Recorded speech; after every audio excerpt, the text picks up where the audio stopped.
Hey, how you guys doing, man? It's Joe D, and welcome to Share a Beer Show 596. 596, man. Let that roll around in your head, man. Like really, meditate on that, man. Like, can you believe that, man? We are four away, which is an F number, baby. Four away from show 600. 600. 600 of these things, man. That is wild to me, man. Okay, so kids, mark this down on your calendars. Okay, April 10th. Now we have to help malt liquor, don't we, bum? Because they can't count that high, and that's pretty far for them. No, they can. Yeah, they can only count as high as 40. Yeah, they can only count. So 10 is less than 40. So possibly they might be able to figure that out on their own. You think? Are we giving? Actually, they can count up to at least 800 for the 800 club, chugging 240s. Okay. So they'll be okay. Yeah, they'll be okay. Yeah, they'll be all right. So I'm posting the link in the chat there. Anybody wants to jump in. But April 10th, man, that'll be show 600. And we might all possibly be drinking a similar beer. I know some of us on the show will have a particular beer, but what about the rest of us? We're not going to just have one beer. We can all figure out what kind of beer we might want to have, everybody together. I think most people could possibly get their hands on what? I mean, it would need to be something that everybody can get. Most people like Sierra Nevada. Do you think most people can? What do you think, Ruben? Most people can get Sierra Nevada for show 600 4 weeks from now. But, yeah, we should all be able to get that. And anything you could think of, Mark? Anything comes to mind? That's I just remembered. I've got about half a case of homebrew from 2006 down there. If you guys want to try some of that. I still got some of that. Remember, I had a couple years ago. Is there? Okay. I'm thinking. Yeah, homebrew scumbag. I've got an idea because I happen to be with something in this glass that I think possibly we can all get. And we might even be able to bring a few from the other side, those people that drink stuff that starts with M and Q. And or M and wait, I can't spell either, can I? M and L.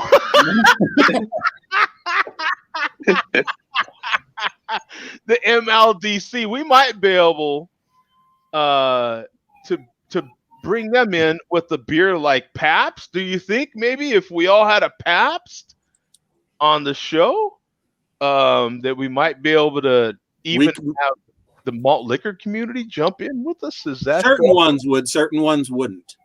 Is that the neutral enough? Is that what country is neutral? I need to like Switzerland. Yeah, is that Switzerland enough? Is that I don't even know if you could get by even if everybody had the new Colt 45 because that's not malt liquor anymore. Right. Yeah. Well, and yeah, that's and we don't want to drink that anyway. No, we don't either. Yeah, not for. I do have the original Colt 45 in the beer fridge downstairs. Yeah. So for show 1000. Yeah, because I'm thinking, okay, now a few of us are going to have one particular beer, so that's a nice kind of thing to do, but I'm thinking there's two other beers that we could have, possibly something like a Pabst. Mm-hmm. Maybe the champagne of beers, maybe a Miller. You can have a Miller. I think maybe we could all have a Miller, possibly. Is that Switzerland enough? Yeah, I could do that. I could have anything. I'm on vacation. It doesn't matter how sick I get that night. Yeah, okay. What if we go with Miller? Yeah, we can do that. So we can all have a Miller and perhaps maybe something a little bolder. Any suggestions for a very popular, slightly bolder beer, Ruben? Anything we might be able Founders Brewery's coming to mind for some reason. I think everybody can get Founders. Founders. Yeah. Something definitely craftier. Okay, how about a KBS or something? That's almost a year-round beer for them now, isn't it? Yeah. If not, I don't know, maybe just a breakfast stout or something. Yeah, let me have a KBS. Yeah, Yeah, you could. Yeah, breakfast stout would be a good one. Yeah, let's see. You still got time to ponder. Yeah, we got a little time to ponder. So yeah, I just kind of let me see here. We've got James Montana says Rolling Rock. Rolling. there you Rock. go. We're already covering that kind of beer with the champagne of beers, aren't we? That's Like, right. Yeah. we're already kind of covering that one. But yeah, we have a little time to ponder this one. You know what? We've got a special guest here on this show right now. We're bringing in Zach right here, kid. Little round of applause for Zach. Here we go.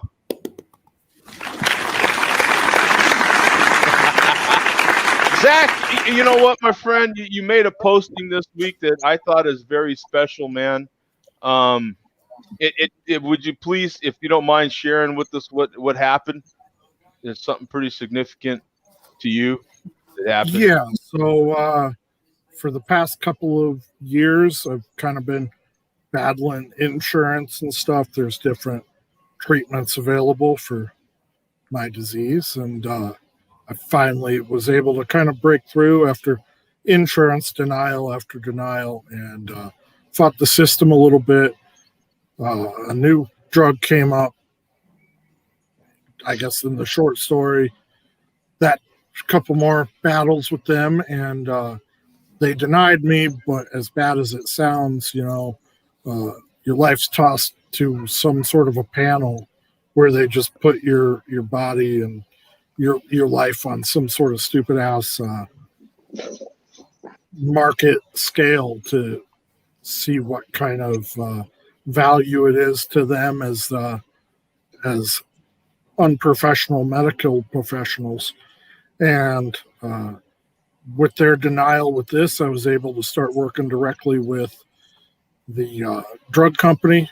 This drug company was pretty impressive that they kind of said, well, fine, once insurance starts denying people, we've got an FDA approved medication and we're going to start giving it to people on our own with our own funding.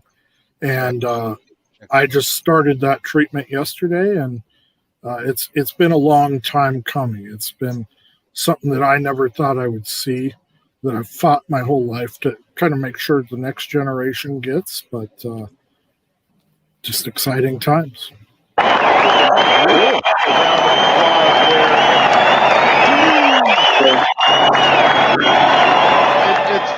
It's phenomenal news, man. It really is. I want to, put a little in your glass, man. Yeah, sure. Yeah. And salute this, man. This is big news for Zach. We love Zach here, man. You know what I'm saying? And we make a lot of jokes, and we know he's wheels here on the show. But you know what? Yeah. We all make a lot of fun, but this is serious, man. And yeah, it definitely it was a big deal, and I kind of make light of it with saying it's the thing that helps me die a little slower, but that's all I want to do, die a little bit slower. There's always a little truth to the kidding, and this time not a little truth. That's the truth. Yeah. That's the reality. It's no cure all.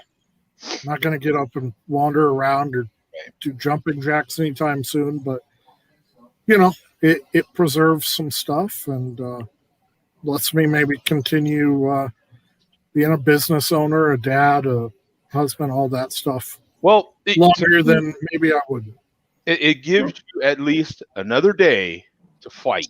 So as long as you're here for another day, then that's another day that you could be closer to someone else coming up with something that is a cure.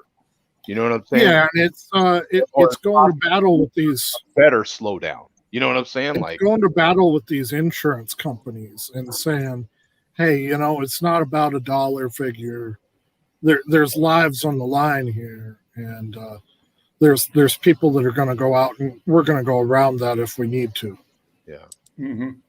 Well, it's cool that the drug company is doing what they're doing too. I mean, that's good to see, because it's huge when you're talking about $1,000 a day everyday medicine. Ask, what the cost is. You know, you're talking about a $365,000 a year your treatment that a drug company's going, no, let's prove a point. Yeah. So is this a daily? So you have to take this daily? Is this an injection? Yeah, it's just like a. I mean, it would be like taking an oral antibiotic. Okay. So nothing scary. It's just a little bit of syrup. Yeah. Okay. But still, it's super expensive syrup. Yeah. Yeah, right. What's the statistics? Any numbers on average, or what their projections are for how much it can extend a person's life? You know, it varies because Right. being a genetic disease, genetics get really complicated. People have different levels of progression, different ways of doing all this and that. So, you know, the baseline hope is that you don't progress and lose anymore. Okay. Mm-hmm. If anything more than that is an added bonus.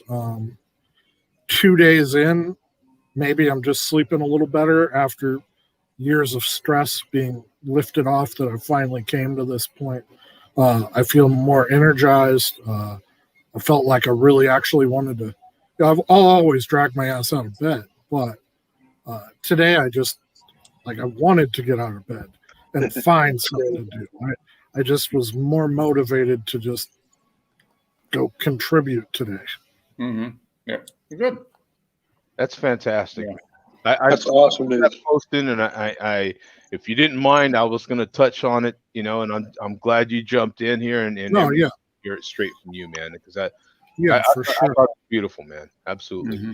It's a big thing, and not just for me, but I'm hoping this is kind of a trail that we could blaze up a little bit, because from what I understand, Colorado healthcare is odd, but I'll be the first adult over 25 in Colorado that has successfully battled to get this. And there's other states approving it and getting adults this, but Colorado health law is not wonderful for the patients. But Right.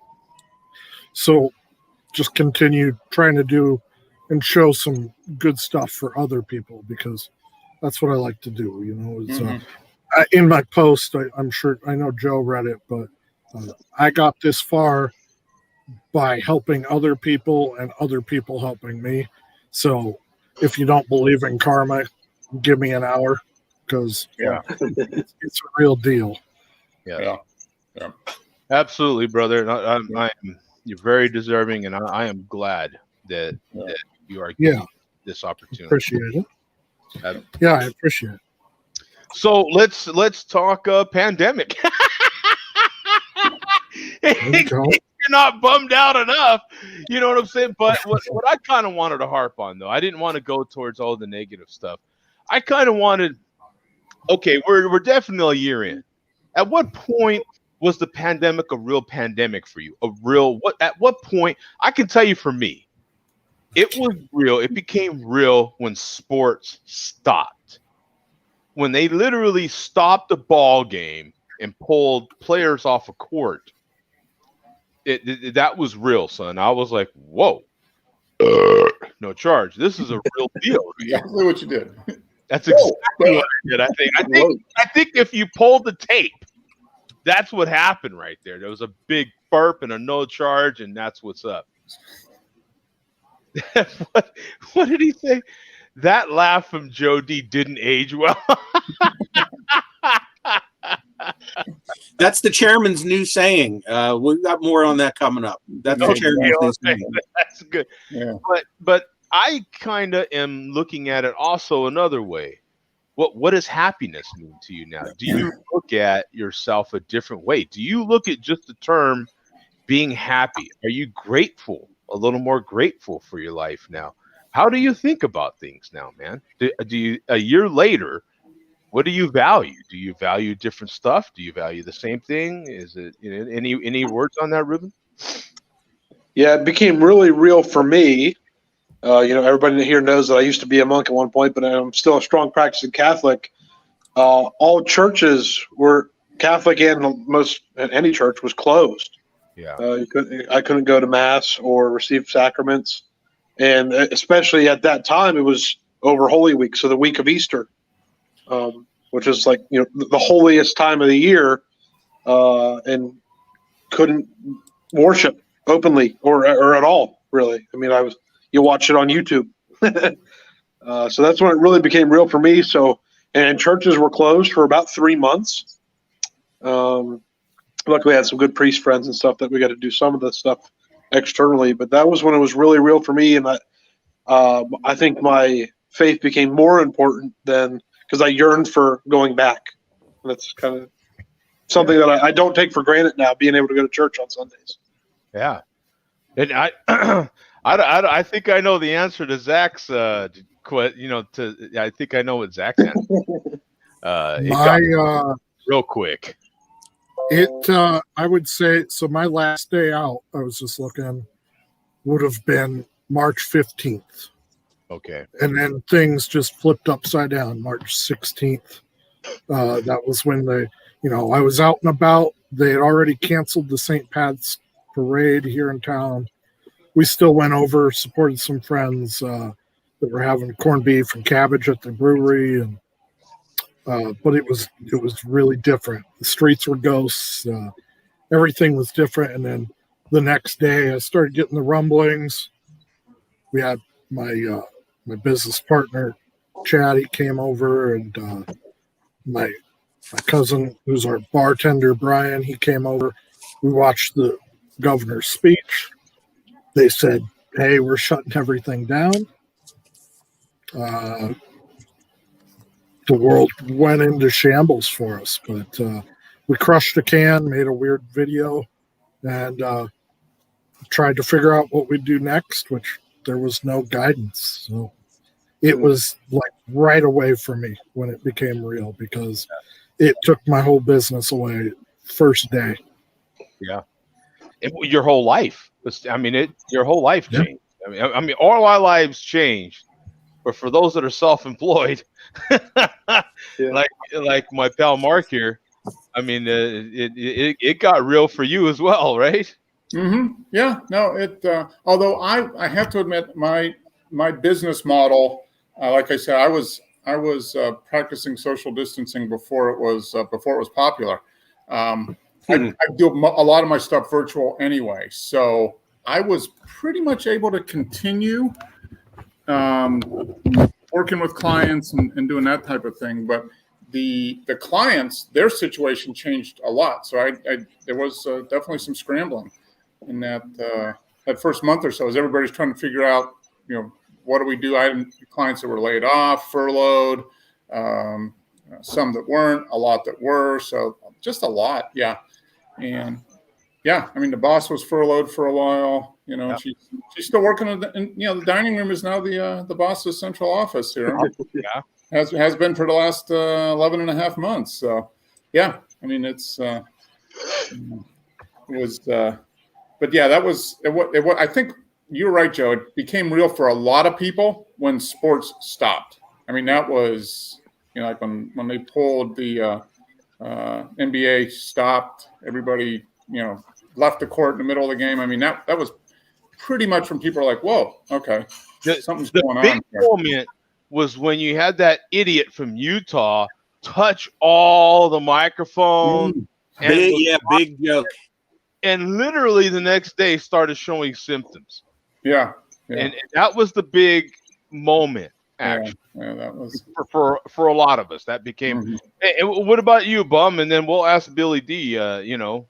Separately. But since I kept my job, that part of it, didn't really change anything. I think I realized it was real that first Saturday when I after work, could not go to Duke's Upper Deck Cafe, Homestead, Pennsylvania, after work.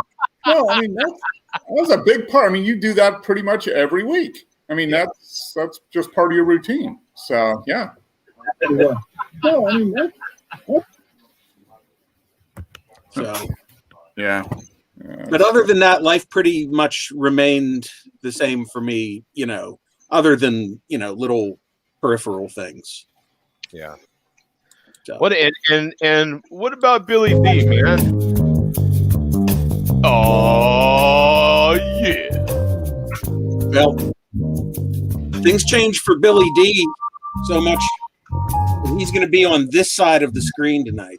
Oh, Billy. What's up, Billy? Billy's to the right now, is he? Yeah, we have a very, very special malt liquor report tonight. Remember how a couple weeks ago, Joe, we barely had anything? Yeah. Well, now we got also due to my phoning it in last week, we have so much now that you may have to cut me off. We're giving, tonight is the night we give complete Swivel War malt liquor coverage. Oh, wow. Yeah. Swivel. Spelled SWW as in Steel Worldwide, SWWILL as in Swill, Swillville War. Oh, Swillville.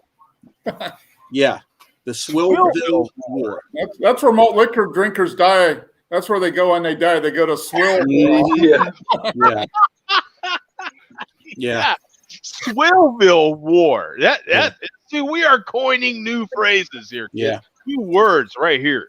And I think a lot of people were expecting this report last week, and I failed to deliver for various reasons. Speaking of Duke's Upper Deck Cafe. I'm just going to temporarily move Billy D back over here for a second. Oh. And I was accused of phoning it in last week. That's why I have my vintage malt, nice. My vintage malt liquor payphone here. And he's got a bowl in there. He's got a malt liquor phone. That's insane. To remind me not to phone it in. That's awesome. That's so cool. Oh, man. He's got his own movie prop studio. He's got all this stuff in the back room. He just needs to bring it forward. You see me reaching for this receiver, remind me.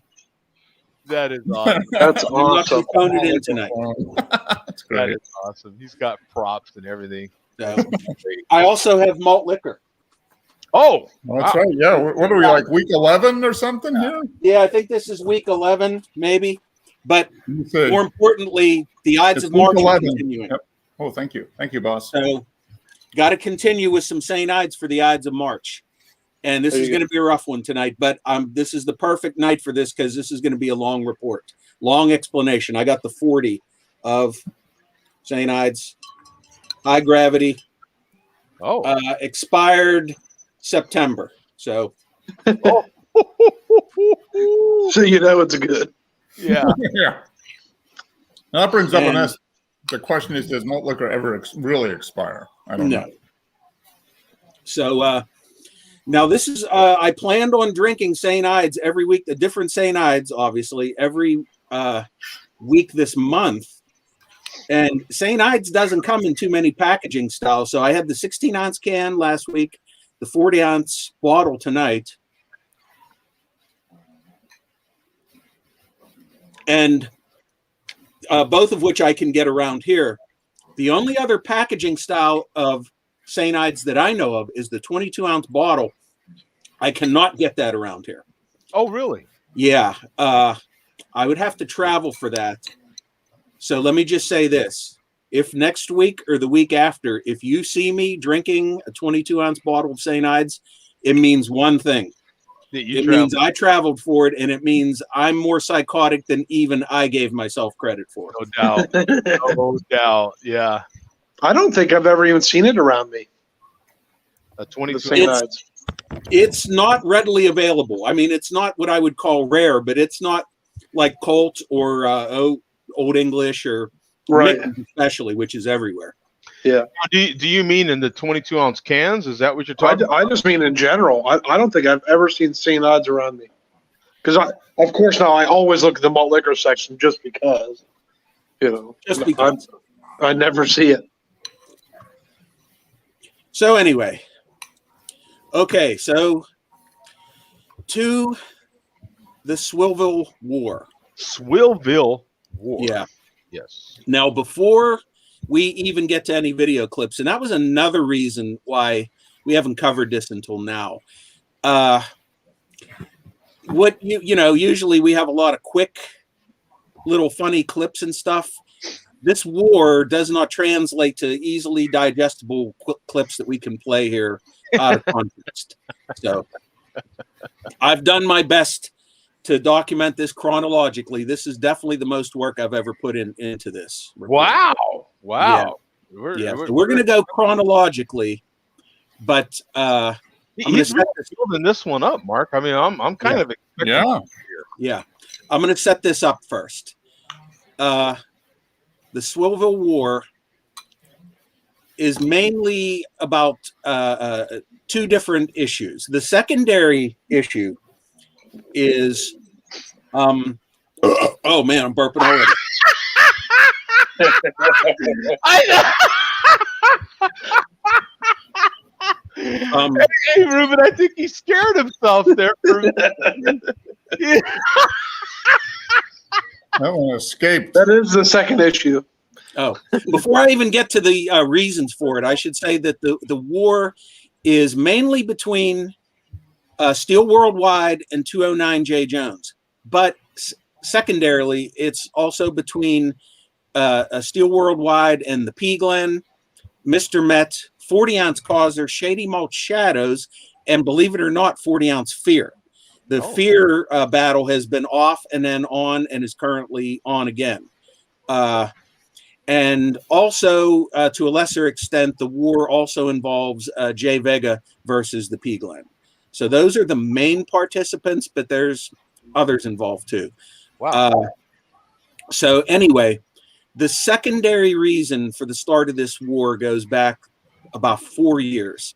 The P. Glen, and I think we mentioned it at the time, the P. Glen had a girlfriend.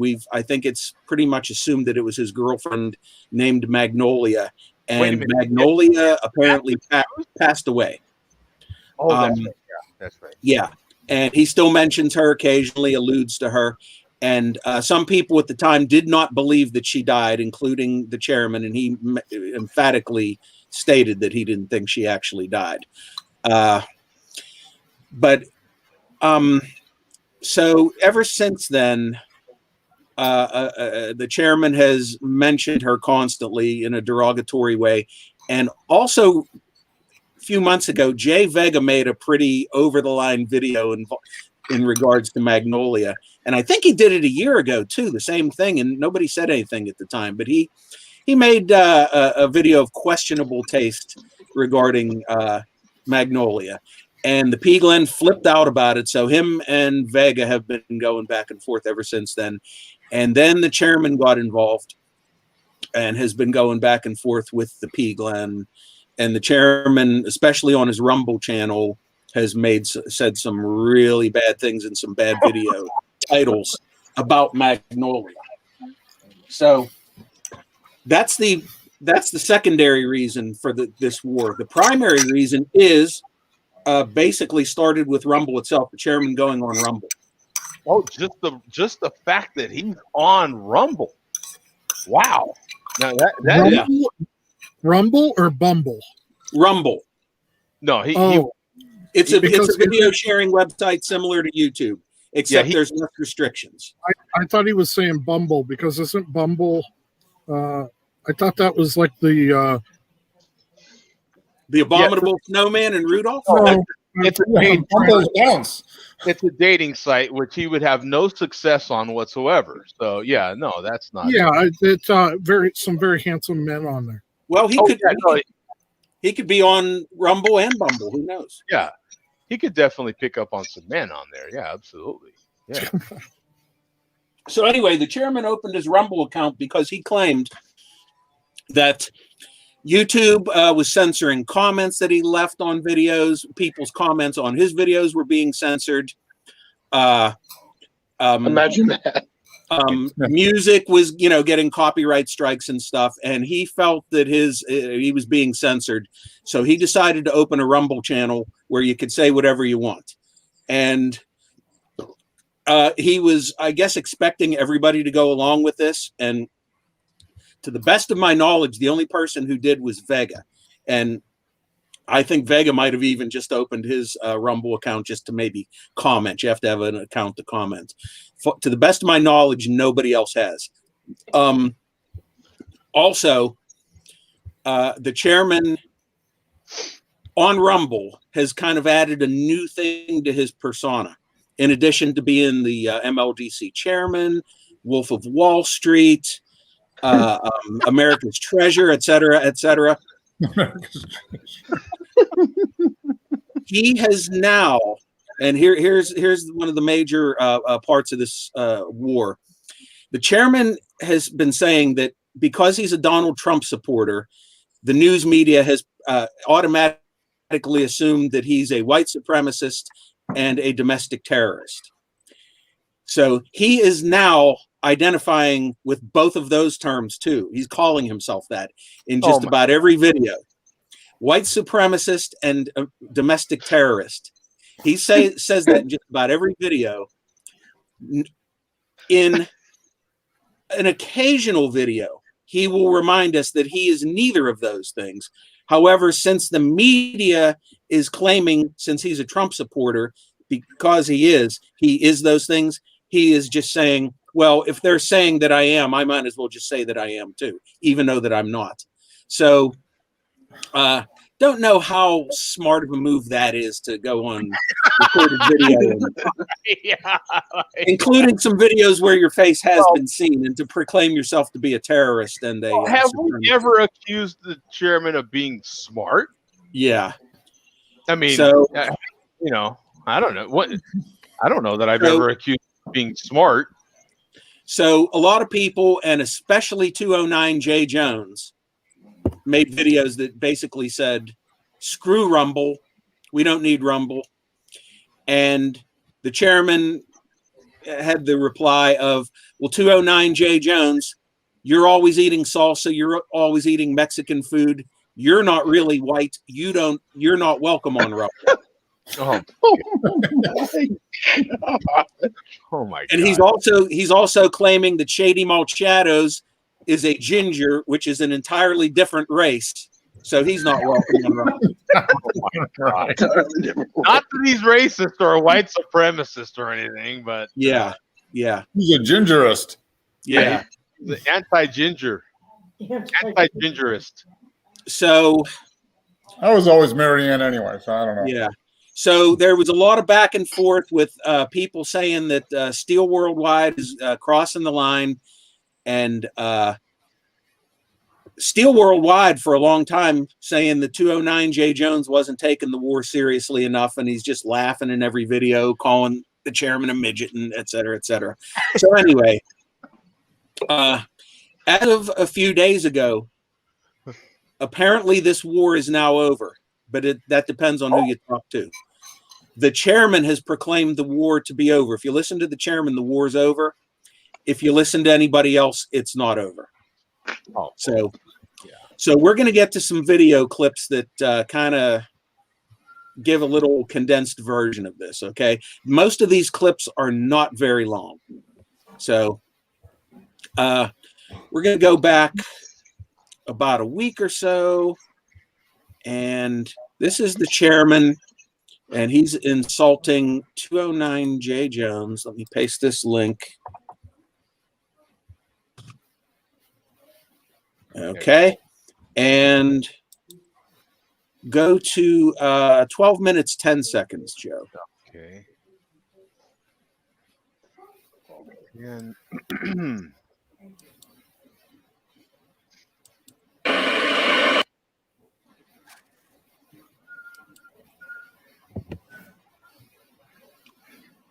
all the blueprint. is that eggs or corn? Corn. Unlike 209 Bull Cop. Good God. Out there fishing. like a second-class citizen. Plenty of fucking food down at your supermarket. Fucking pig. Sell out. Wait. Why is why is someone a pig? Because they go fit. I'm not a fisherman. That's not why, because you remember Jones's occupation. Oh, okay, that's right. Ooh, I'm too busy doing yard work. Can't join the Share Beer show again because I want to be white. Wait. But Mark, are we a white show now? I believe the host is like. Oh, Joe, we're going to get to that coming up in a second.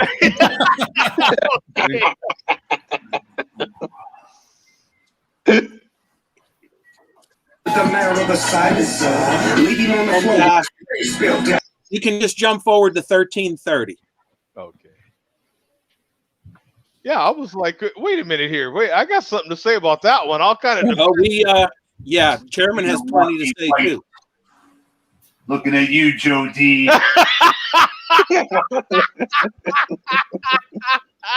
Spoke a little too soon, huh? Let me back that up a little bit. Don't want to be whites. Looking at you, Joe D. Okay, he did cover that whole subject. Okay, here we go. Speaking of wannabe whites, looking at you, Joe D. Wouldn't be surprised if Joe D was actually a white guy. A fat piece of shit white guy with blackface on. Blackface. Hanging out with those snob white folk. Mark, Pencil Neck Mark is a closet racist. His clan meetings on a regular. Wait, Mark.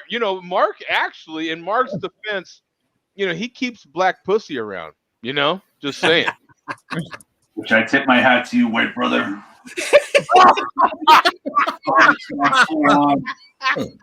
CNN and the Malt Liquor Report. Bamboozling the folks. Swindling them. Fixing a narrative to go favored for 209 Bull Cop. I see right through that fucking booze shit. So much fucking content this past week. No charge. And that bum ass Geraldo Rivera. Oh! Fucking nails it in. Good God. Put a plastic bag over your head, bum, on the next Share Beer show. And suffocate yourself. Okay, now, and that's it. First of all, if I'm Geraldo Rivera, how could I be going CNN? Isn't Geraldo Rivera on Fox News? Yes. I have no idea what channel he's on, but yeah, he's been on so many channels. Yeah. So, and also, I didn't even really address this war until then, and he's already accusing me of leaning towards 209, which after tonight, he certainly probably will be able to accuse me of that, but not before tonight. Well, he had a whole way of painting. He even took the black dude and made him white. Like, you know what I'm saying? Hats off to you, Mark. Yeah, it does. Unbelievable. Yeah. So Mark's a closet. So that's what is uncovered here. Yeah.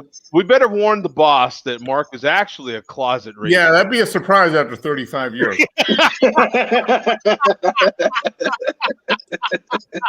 Hey, a good liar is a good liar. You know what I'm saying? I mean, And Joe's white, just wearing blackface. hey, I am really good with makeup. Just saying. Just saying. Yeah. Oh, we've got something right here, and we're getting that posted, and we're getting that one going here. Okay, so this is 209 Jay Jones, and I have to say, in this video, there have been dozens and dozens and dozens of videos posted by these guys. And I have to say that what Jones has to say here is probably the most authentic and real thing that anybody's saying about each other here. So go to 16 minutes.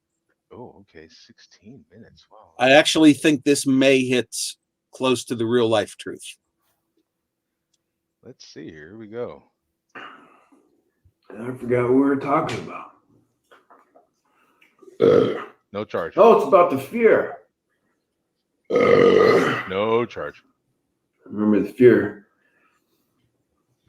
In his video today, he said he sent Steel Worldwide a message on one of his videos that maybe hasn't got as much traffic, so they could have a little conversation, whatever. I remember I did that to you, Trent, a couple months ago when the rumor was somebody was spreading rumors that you had COVID, which I believed at the time because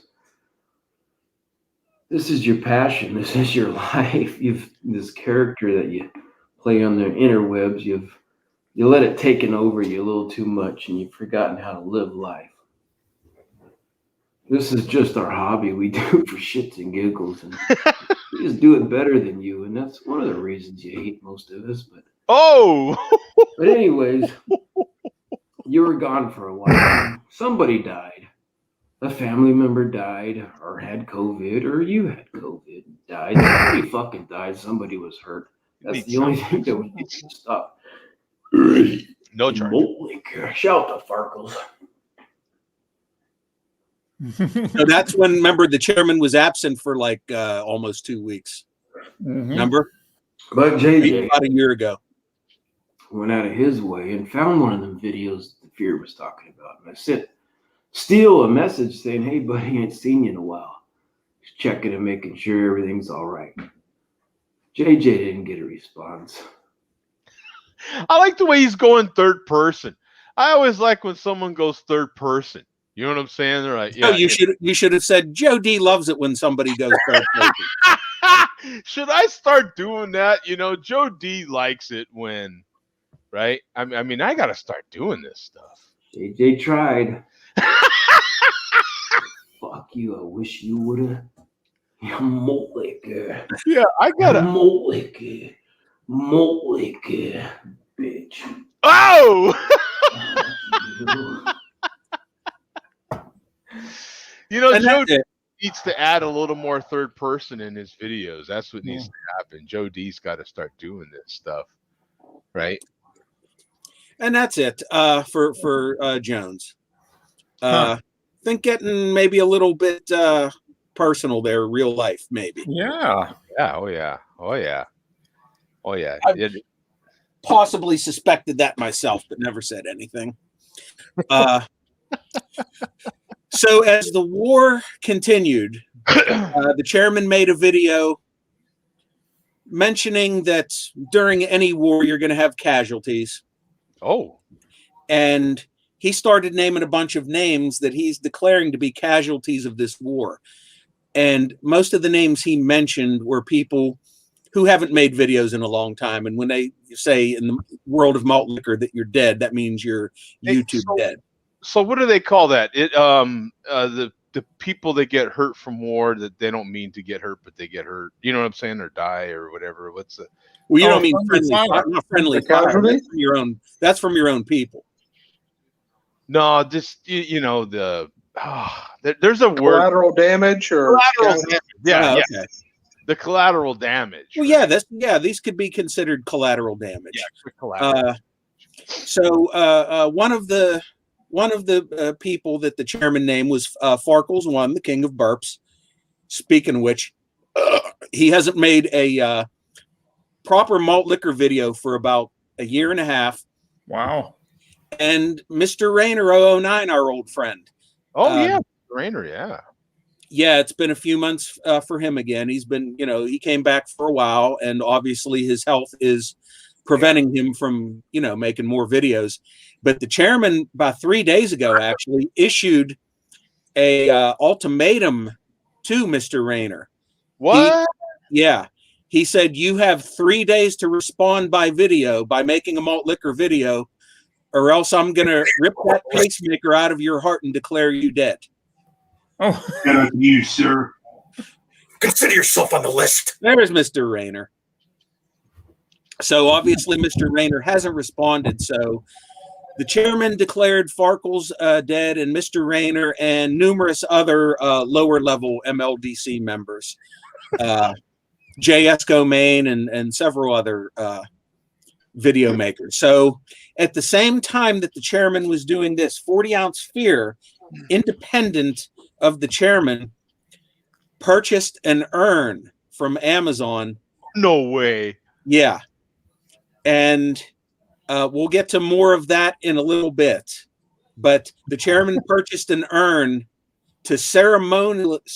How do we put this? In a ceremonial way, while he's smoking his cigar, put the ashes of his cigar in the urn, but they represent dead YouTube MLDC members. Oh my God. Is this real? Ruben, I'm giving you the condensed version of this. Ruben, we have our own MLDC here. I mean, our own WWE here. That's what it's like. It's Malt Liquor Entertainment. Isn't that what they call it? Malt Liquor Entertainment. Yeah, Malt Liquor Entertainment. I'm just trying to take a step back and although I'm so accustomed to it, if I was an outsider listening to this, I wouldn't believe a word you're saying. Yeah. it's like an alternate universe. It is. This is just odd. Okay, well, whole alternate universe where people refer to themselves in the third person, right? It's crazy. And Joe D, endorses this stuff. Yeah, Joe D. Yeah. Well, wannabe white guy Joe D. Yeah, the wannabe white guy Joe D. Yeah, that Joe D guy endorses this stuff. Yeah. Well, as they say in show business, you ain't seen nothing yet. Wait till you see what we have coming up here. All right. In this next video, the chairman officially declares Farkles 1 to be dead, okay? Oh, wow. So go to 10 minutes, 20 seconds in this link, Joe. Okay, 10, 20. Here we are. Somebody's got to do it. Somebody's got to put the dead dog down. Talking to you, Farkles 1. Yeah, Farkles. It's fucking time. What do you want? We do it one to the head. What is it? Yeah. And you ain't coming back. But more like a heaven for you, dead buddy. But in this civil war, you refusing to cam up or acknowledge 40-ounce Fear, 1 to the fucking head. Farkles 1, dead and gone. But not forgotten, dead buddy. Respect. Another casualty. Now you can mute it now, Joe, while he's playing the music. Just mute it. We're going to mute this. Does he get out the urn here? No, no, but just keep your eye. Go maybe about another 10 seconds, and then you can unmute it and just keep watching is all I can say. He's declared dead. Oh! Play it again. Play it again.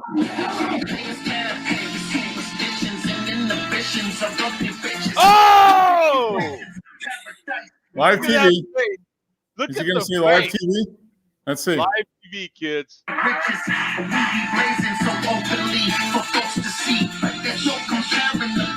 at that face.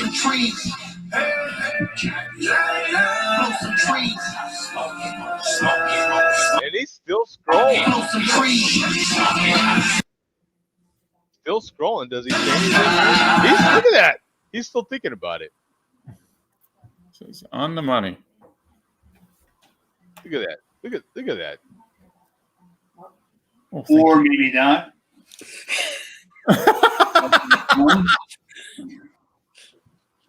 Or maybe not. Maybe Farkles isn't dead. Yeah. Maybe Farkles interceded from the beyond to knock over that stack. How crazy is that? Yeah. Farkles might be in the animatica there. Took me 30 minutes to pick that up. Stay fucking dead. Take the old dog out back, one to the fucking head. Oh my god. Is what it is. Somebody had to do it. The I'll tell you there. what. The swill were there. The Farkles power of Farkles blown over that money. Yeah. So if you just as a little finish to that video, Joe, if you want to go to 1720. Absolutely. And you can mute it. You can keep it muted if you feel you have to. 1720.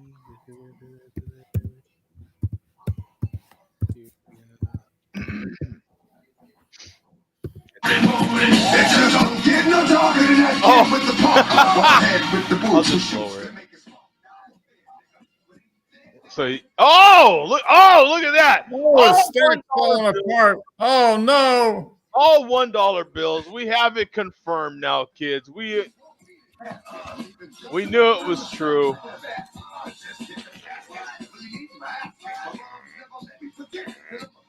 Yeah. Oh, look at that. Oh, all $1 bills. Look at that. Oh, look at all that cash.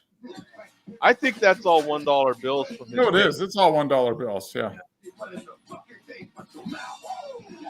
We didn't get an opportunity to cover. Okay, how many stains do we see from the McNuggets here on the? Oh, I never. We Adidas never thought to look at that. Yeah, we didn't get a chance to cover this. Is there? Now we know that he has wore the red Adidas. Yeah, I actually don't see any stains on this one. I have to admit. Nice. He claims it's $2,500 is what he says. Yeah, because he added a new fifth pile there. I saw 5 stacks there. Yeah. Yeah. Did he sell one of the Corvettes? That's what I want No, to know. Havana said it was his stimulus check.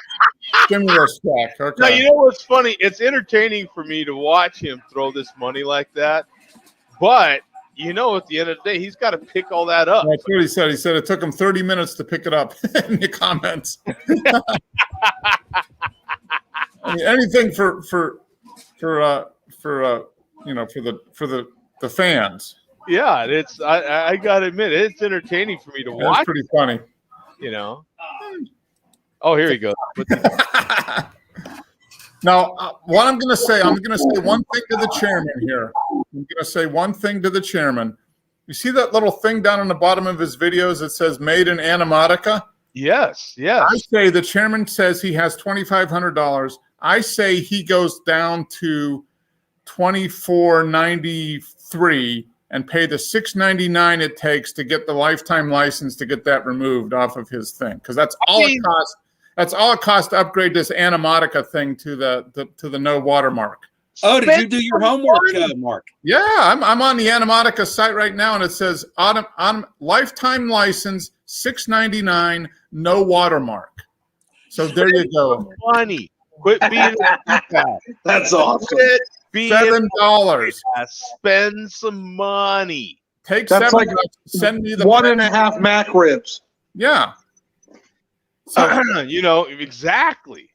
You know, Yeah. you're spending money on all the Mac ribs. Yeah. You know. Just throwing money around, take $7, send it to Animatica, get that stupid watermark removed from your video. That's awesome. Oh, that's a beautiful looking beer. Oh, that looks like grapefruit juice, Joe. yeah. Oh, it's phenomenal. But, yeah, you know what? Spend some money. You know, that's the problem. You know, we got another person in the malt liquor community. That's $240, he says. Not a wise decision, Pencil Neck. That's $240.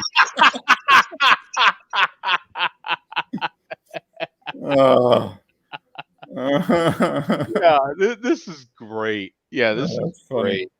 This Okay, so from there, the war raged on.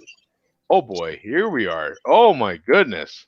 So now I know we cannot show him drinking, so I was able to find a clip where he's not actually physically drinking. So you have to go to the exact time count here, Joe. Okay. Now, once again, sorry, Chairman. I'm just reporting what other people are claiming. No need to apologize. Good reporting needs no apology. You're just reporting the facts. Other people are claiming that Havana might have dealt a couple of death blows to the chairman with these videos that he did. Oh. And this is actually confirmed by 40 Ounce Fear later on. But just for a small sample of what Havana delivered here, start at 2 minutes even. Okay, 2 even. We will go to exactly 2 even. Here we are. You are racist to Canadians on 40ouncemaltliquor.com. No charge. That's why Brute 40 kicked you the fuck off. And all those fucking guys fucking hate you. And you want to talk about how we live, dude? That guy can fucking type better than you. Good God. At least he doesn't spell or. You fucking dumbass. Fuck you. And you fucking. You let everybody know that you don't know how to fucking read. If I was a stupid motherfucker like Steroid with that big head, little ass brain. No charge. That's why they say McDonald's is no good for you folks. You're right. Fucking over-swollen fucking Mr. Potato. Steroids are fucking suck. No, you do not mean the Dakota ring. You got it stuck with fucking cuckold ring. That little penis ring. Oh! Your dick wouldn't fit in this fucking 42-ounce cap. Fuck you, Steroid. Oh! Oh, God. Oh! Punch is thrown. They say McDonald's isn't good for you. Oh, man. Wow. Punch is thrown there, man. Wow. Yeah. And I think you successfully cut that video off, even though you had the can raised. I don't think any malt liquor reached the back of his throat by that point. So you don't even know if it was malt liquor. It was an apple juice. Yeah. Yeah. You don't know what's in there. Yeah, absolutely. So, yeah, Havana was relentless with a couple videos, and this was lie. This the following day, I believe, on Friday, came from the chairman where he basically declared that the war is over all of a sudden. He just said the war is over. Really? And go to 12:35. The chairman said the war is over. We don't need to continue this. We need a good war every now and then. We need to cleanse the net, et cetera, and let's move on. Which just go to 12:35. But I don't know, man. Doesn't typically the loser of a war declare that the war is over? And we will get to that the next video, Joe. Courtesy of 40 Ounce Fear. Okay. But for now, go to 12:35. Okay. Okay, we have recouped said money the next day. We are down to, on camera, what looks like 4, possibly a 5th McNugget. Mm-hmm. We're down to about the red barcode here as far as St. Ides in the bottle. We have what kind of barbecue sauce over here? Not quite sure. I think that's new. I think that might be the Paul Newman's Own. So we have some Newman's Own barbecue sauce. I believe that's what that is. And oh yeah, you share beer fucking cunts. You ain't safe.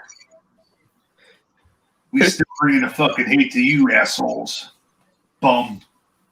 Yeah, bum. Bum went full on fucking Don Lemon, CNN, taking up the tailpipe. Whoa! Don Lemon. the last 4 fucking weeks since the Super Bowl. Fuck you, bum. I'll never forget. Is he You sure showed about your that? true colors, which is a fucking piece of shit. Oh! And Got to rewind that a little bit. Yeah. Fucking scumbag. Oh. The last 4 fucking weeks since the Super Bowl. Yeah, since the Super Bowl. Fuck you, bum. Yeah. I'll never forget. You showed your true colors, which is a fucking piece of shit. And I'll never forget.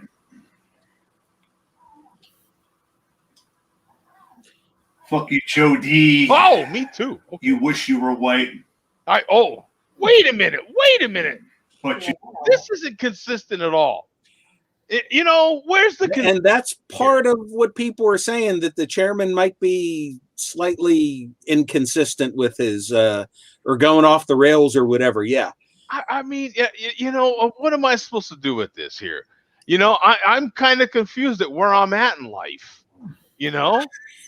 Yeah, Joe, are you a white man in blackface, or are you a black guy who wants to be white? I mean, I'm really so confused at this point. All I'll say, Joe, is whatever you do, don't look to Steel Worldwide for life advice, because it's probably not going to be good. Unless you're buying barbecue sauces, then you can take the advice. Yeah, unless you're buying barbecue sauce. You wish you were white. Yeah. But you're not. LOL. Malt liquor. What? Okay, so now we have it confirmed that I am not white. So I LOL. Yeah. LOL. And if you listen to him saying, talking about me, where I showed my true colors, he says twice here, and I'll never forget. He doesn't sound angry. He actually sounds like he's hurt, like he's personally wounded by this. So. And I'll never forget. Yeah. So Joe, you're not white? I'm not. I'm no longer white. Mark, you're going to have to find a different show to attend every week. Yeah, I know. Mark is a closet racist. Yeah. I've got to find Clan of Beer. Maybe that's what I need to find. Clan of Beer. Right. Yeah. You just got to go to a different brewery is all it is. I mean, you are in the South, so. Yeah. But you know what? I don't know. The way the chairman sounded when he said that, I'll never forget, he sounded sad. I almost feel bad for him. Maybe we need to. Okay, let's rewind the tape here. Yeah, do we actually see a tear? Is there tears possibly coming down? Liberal fucking scumbag. The last 4 fucking weeks. Don Lemon, CNN, taking up the tailpipe. Liberal fucking scumbag. The last 4 fucking weeks. We have to look to see if we see anything shiny coming off the corner of the eye here. Since the Super Bowl. Yeah. Fuck you, bum. I'll never forget. His heart was broken. You showed your true colors, which is a fucking piece of shit. Yeah. I'll never forget. Yeah. He's wiping stuff. I mean, I think you wish you were white. I wish I was white. But you're not. Oh, well. Malt liquor. No consistency with you, Joe. Yeah. I mean, but there's no consistency with me either. I'm a bum ass Geraldo Rivera, but yet I went all CNN on him. Yeah. Well, it's the malt talking. I mean, there's just no. Well, and he is having McDonald's right now. Yeah, and according to Havana, that is, it's not good for you. He had 159? Is that 159 Mac ribs? How many did he have? No, I think it was. He had an even 100. 100. Okay. Yeah. Well, anything over 101 would have been bad. Up to 100 is fine now. And he himself declared the season over, even though it wasn't over. He declared the season over, just like he's declared the war over. Yeah. Just like he's declared the 100. Well, that part is consistent to a degree. I think. With the Mac ribs? Yeah. Now, see, Tom can't necessarily say that because he's just a reporter. Right. Mark and Ruben are actual commentators. We can have an opinion piece anytime we want.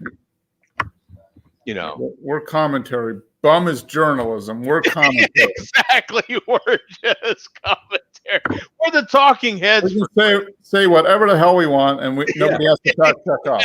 Yeah, we get to say whatever in the hell we want. Yeah, we're the talking heads over here. So, yeah. Okay, so from there, we're going to go to 40-ounce Fear's response to the chairman saying that the war is over. Now, the chairman initially starting to declare 40-ounce Fear to be an enemy. Then they realigned, but then 40-ounce Fear came with this. Go to 9 minutes 40 seconds. Oh, he's got a mini urn there too. And that is a Synergy Green urn. Synergy Green. Analogies to think of. What I'm saying is, Havana kicked the shit out of Steel Worldwide, and Steel Worldwide gave up. He threw in the towel. He said the war is over. Now, if you were winning the war and you said that, that's one thing. But you were getting your fucking ass kicked and you said it's over. Now, in my book, when you're getting your ass kicked and you're saying stop, it's over, you're begging for mercy. You're throwing in the towel. Yeah. That's it. The other guy won. If you're the one yelling stop and begging for mercy, you lost, buddy. Yeah. That's how it works. I kind of agree. You can't against the ropes and say stop the fight and then proclaim victory. You're a big fan of Donald Trump. Okay, you got to rewind, Joe, for the line here that he says. Yeah. You can't be against the ropes and say stop the fight and then proclaim victory. That's not how it works. I know you might think that because you're a big fan of Donald Trump. That's kind of what he does. Yeah. Say that you won. That's not how it works. That's not how it works. Yeah. So go to 12:45 for the official putting of the Steel Worldwide ash into the Synergy Green urn. Oh, yeah, we gotta see this. Okay, here we go. It's the time that I spend alone. Sailing on. There it is. Steel Worldwide. That's him right there. He's in there. It's kind of a special. I never expected to actually have to do this, but I ordered the Synergy Green urn on Amazon, weeks ago. Yet, here we are. You are now in the Synergy Green urn. Ruben, answer to your question, yes. It's real. Yep. I was going to say something about Ruben's like, wait a minute, and I'm awake. This is not a dream. Yeah. Well, I didn't expect a little urn. I expected it to be like an Undertaker urn. Yeah, no, I actually did expect a regular size. Not a shot glass. It's like the urn for a mouse or something. In all fairness to him, that's a real urn. I mean, because sometimes you have to split ashes amongst siblings and all these sorts of things. So it's a real urn. Yeah, that's how it works. That's a nice cigar. Not bad. Now, I believe he talks about that cigar, Joe. If you want to play it, I don't have. I know you're mentioning it, but you want to play that? He talks about it. Sandra Pena. That looks like you, Sandra Pena. Sandra Pena, make a video where I'm putting you in the fucking urn too. Sandra Pena's going in the fucking urn with Steel Worldwide and J.S.Go. Maine, and who else I put in there? Farkles one. Farkles, they all put him in there. Marauder and Quarenta Killa. And Easter's coming, folks. If any of you motherfuckers want to try to get resurrected out of the green urn, resurrected. Easter's your chance. Easter. Fear is a genius in his own way. Okay, but we have someone in the room right now that could comment on this. Ruben, any comments on this? I guess if you have a chance, it's going to be Easter Sunday. Yeah. There is a day. That's going to be the day. Yeah. Yeah, that's going to be it. Yeah. Oh man. Yeah, this is. I like the synergy green though. That was a good one. Yeah, yeah, it was synergy green. Absolutely. Okay, so in the aftermath of the apparent death of Steel Worldwide, I think now if you, Ruben, if you believe someone is dead, are they dead at that moment? At that moment, if he believed he was dead, is he dead? I guess dead to you. I don't know. Yeah. I'm still just thinking about this whole scene. Like, I have an obsessive personality. I get into beer or tea or liquor or whatever. These guys, their lives are dedicated around this fake persona of malt liquor, like the shittiest thing in the world. Wait a minute. Are you telling me Santa Claus isn't real? Oh, no, he is. Yeah.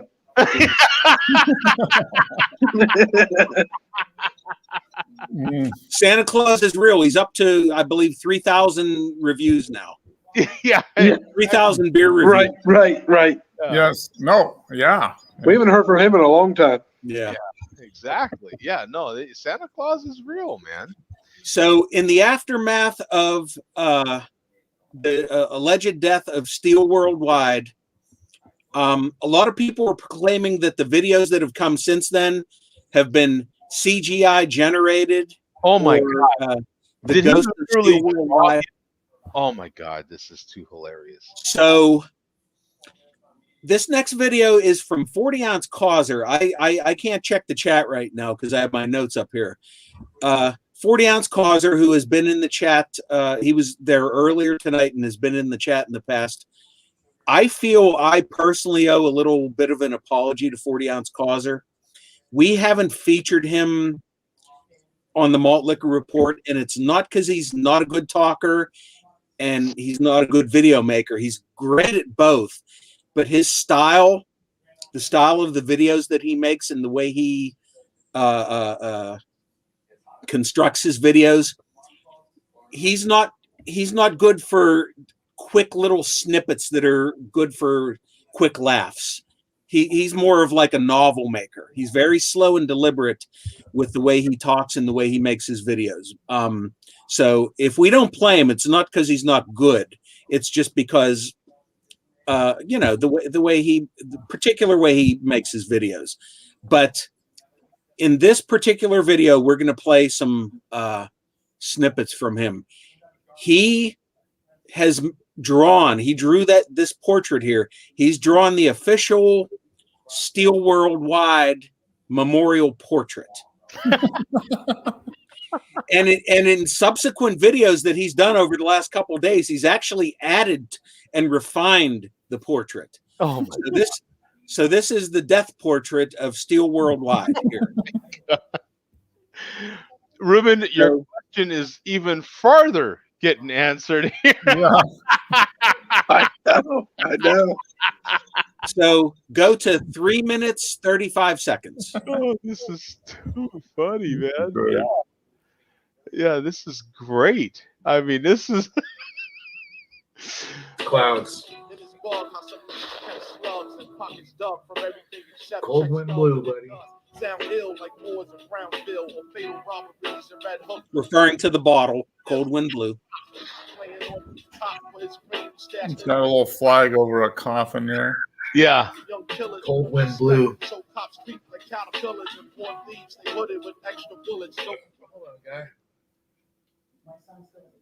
Blue, like your freaking face when those paramedics found you.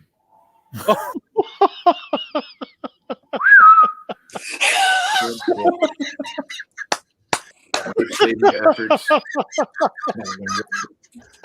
That's good.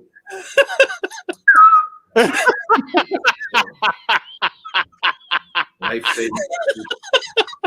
We're gonna work on that one. Don. Still Worldwide was blue.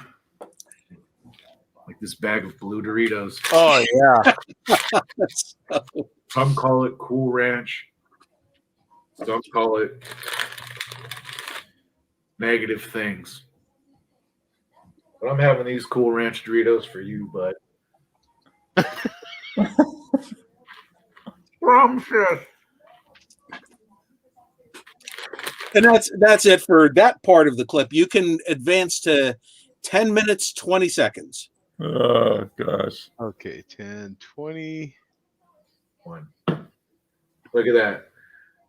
Pelican gullet chin. You know what, Bum? If you look closely in this video, he has a little tear. And I think that's the tear of sadness for you right there, actually. Oh, yeah. I never noticed that. Yeah. Right there. There's a little teardrop. Yeah, he's wounded. Yes. He said, I'll never forget. I'll never forget. And if you look closely in the video right there at the point you said to look at, he's got a little tear in his eye in the portrait. Uh-huh. Yeah, I think that's accurate. Yeah. Pelican gullet chin. The guy could drink a 40 ounce in 1 second, have it all stored in that big pelican mouth. Swallow it whole or swallow it as needed. What kind of guy he was. Oh, man. He's paying That's a solid rip. Paying homage to the chairman there. Yeah. Yeah. Pelican gullet chin. I like that. That's the exact opposite of me. So yeah. Right. Yeah. Right. It's like the pelican gullet. Yes. Yes. That is the exact opposite right there. So, like I said, in the video since then, Causer has refined and revised that same drawing to make it more chairman-like. So stay tuned to Causer and keep watching his videos to see the evolution of the chairman portrait there. Now, props to Causer because he can actually draw. That's a cool thing, being able to draw draw, and he draws accurately because he captured the emotion in this portrait of the disappointment from Bum.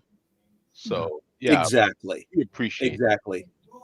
So that brings us up to our final video here. Whoa! Cue the applause, Joe. Oh yes, absolutely.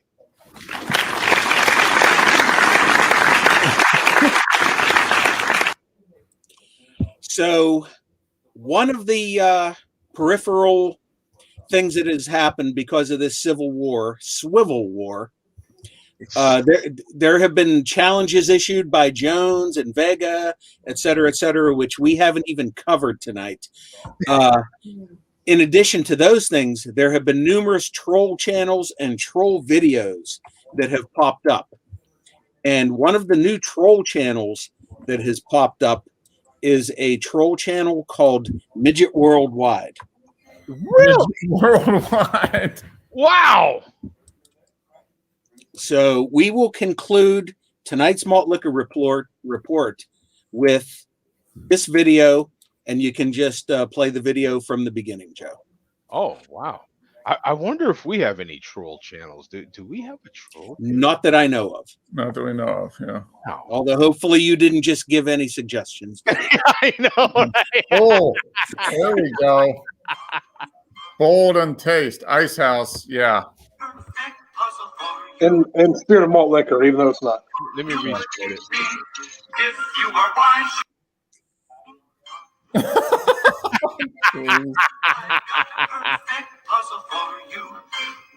Oh, there's the dance. If you are wise, you'll listen to me. What do you get? What are you at getting terribly fat? What do you think will come of that? I don't like the look of it. There's some moves in there, though. Yeah. Even white supremacists can dance, too. Yeah. Amazing. Who knew a Trump supporter could dance. Oh wow, that's pretty good. Yeah, that's Oh, look at that move! The penguin walk. Wow, he's giving Elaine from Seinfeld some competition here, right? Thumbs out and all that. Yeah, he's just missing the leg. He's doing the Oompa Loompa. Oh, there he is in his Corvette. Oh, look at that! Jeez. Oh my God, that is hilarious. Oh,